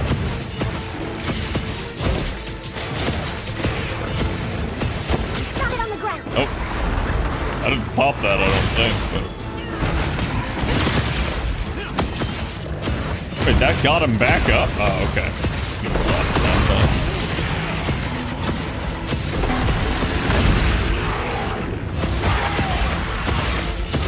Belly broken. Oh shit, I'm getting slept too. Hang on, I've got you. Thank God the Palico woke me up.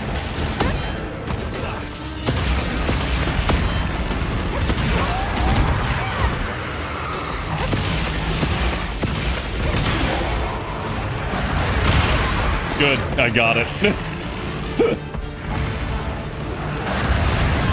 Really? He did it a second time! What a little bitch! Damn, that might have crushed me too. Is that my last potion? Shit.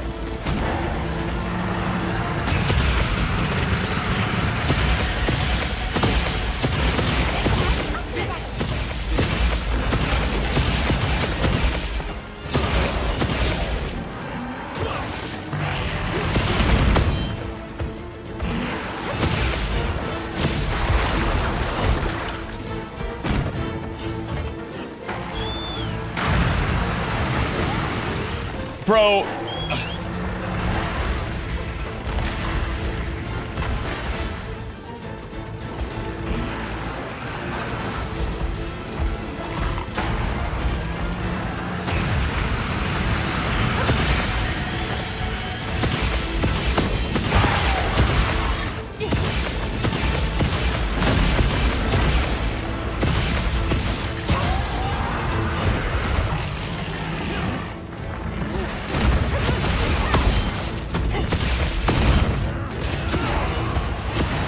You can look straight down and breathe fire with that.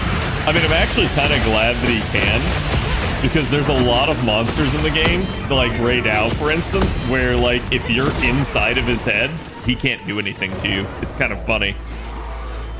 Like, he'll try to do, like, his little jabs and his, like, forward jock, and he'll miss.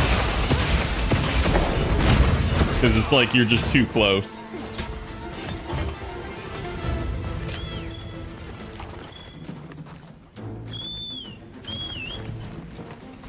God, that ate a shit ton of my fucking sharpness. Holy crap.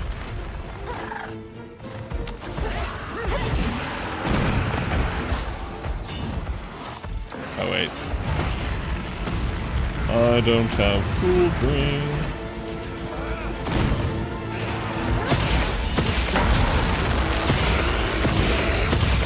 He's angry.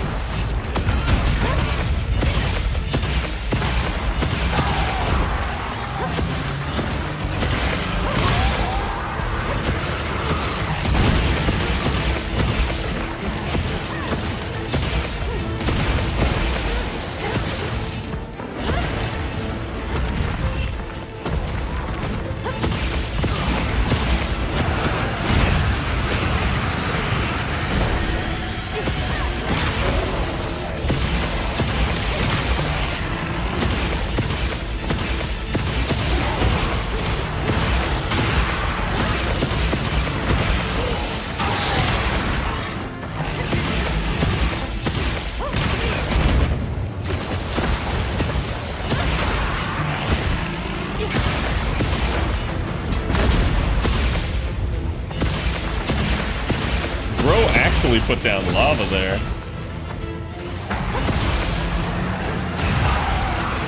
Thank you for that.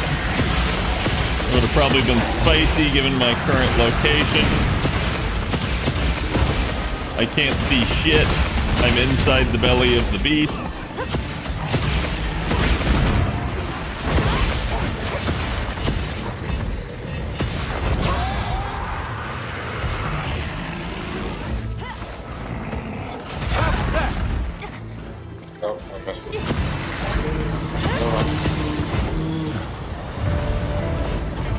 Good God. Oh, my fingers. Like, when you're sitting in there, you gotta, like, flinch basically every time the monster is, like, gonna do something. Because you're just never quite sure. Like, oh, is he about to do, like, one of his mega attacks? I don't know. I can only see a faint outline of him because I'm inside of him.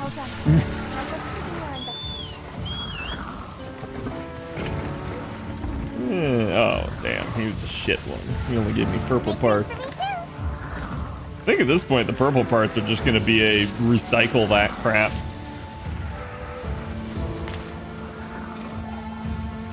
Like, I don't see any point to it. Alright, chat. That's going to be it for me tonight. It is past time for stream. Let me see who all is on. Who I may give love to.